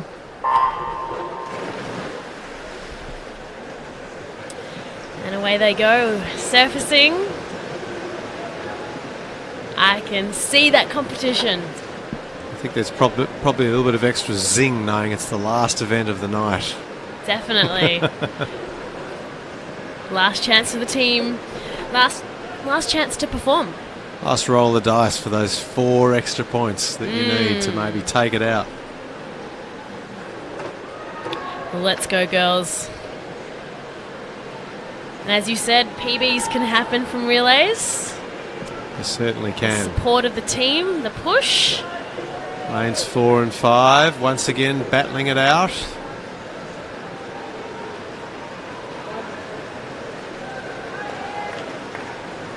And so again, that's our Associated Grammar Schools of Victoria and our Girls Sport Victoria, who are neck and neck at the moment. Absolutely neck and neck. So for the last 50-metre swim of the evening, Ella and Madeline, by the looks of it.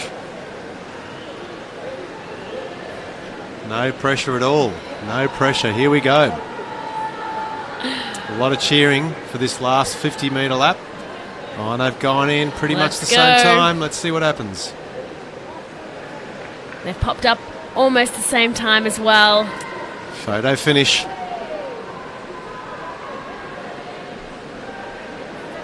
So I can't even tell. I was about to call out Ella, but then I was thinking Madeline. No, I don't want to call it. It is stroke by stroke. No bets here. No bets here. We love a close finish. Let's go.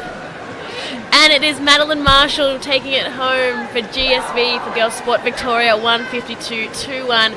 Huge, huge effort. Not too far behind Ella James for AGSV. Nice to have a close finish on the end there. 5.8. Definitely. Definitely. So now the points will be tallied up and we'll know soon. Absolutely. So thanks for sticking around with us on this Monday afternoon online. We're here in Melbourne at MSAC. So that was our Victorian Schools Association Championships. Thanks for joining us, and hopefully you'll spread the word about this wonderful competition. And if you've been watching someone that you're near and dear to tonight, we hope you've enjoyed seeing them live in action.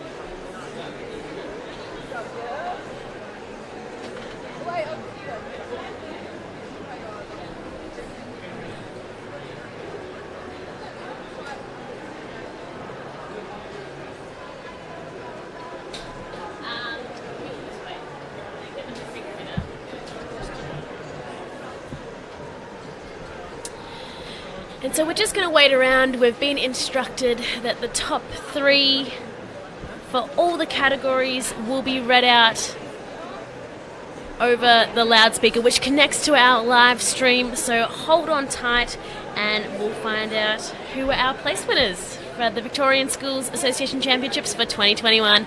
Thanks for joining us. Keep listening in and we'll catch you next time on our next live stream. And thanks again to all those officials who've been down here helping out, and all the referees and the marshals and the coaches and the parents. And thanks for watching and thanks for joining us.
Ladies and gentlemen, we now have a few awards to give before we finish the night.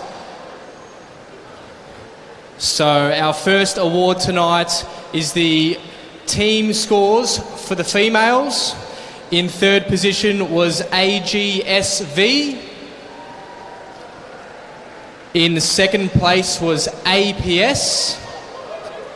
And in first place was GSV. Please give a big round of applause.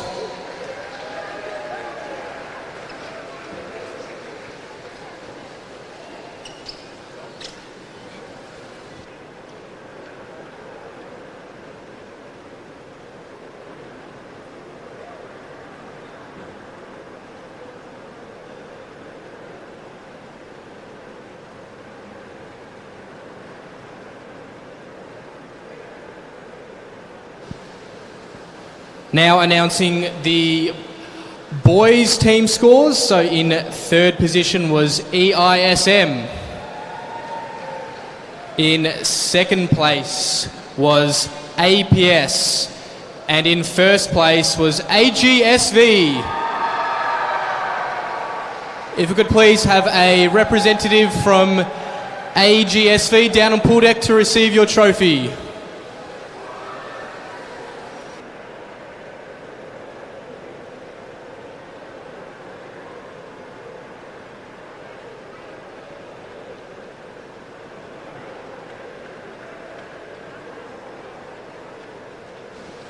And finally, the combined team scores for tonight's event. In third place was EISM. Second place overall goes to AGSV.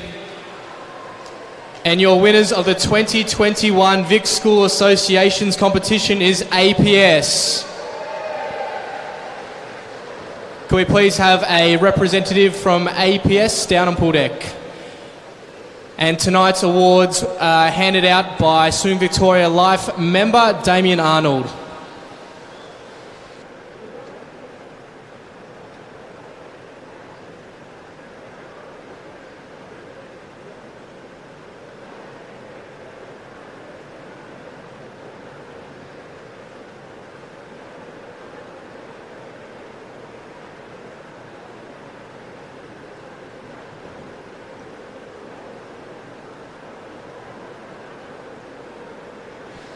And finally, thanks to all the associations, the technical officials, the volunteers, team managers, parents and swimmers for your support. Thank you for a successful competition.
Like I was telling Alice.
I'm going to do it by myself.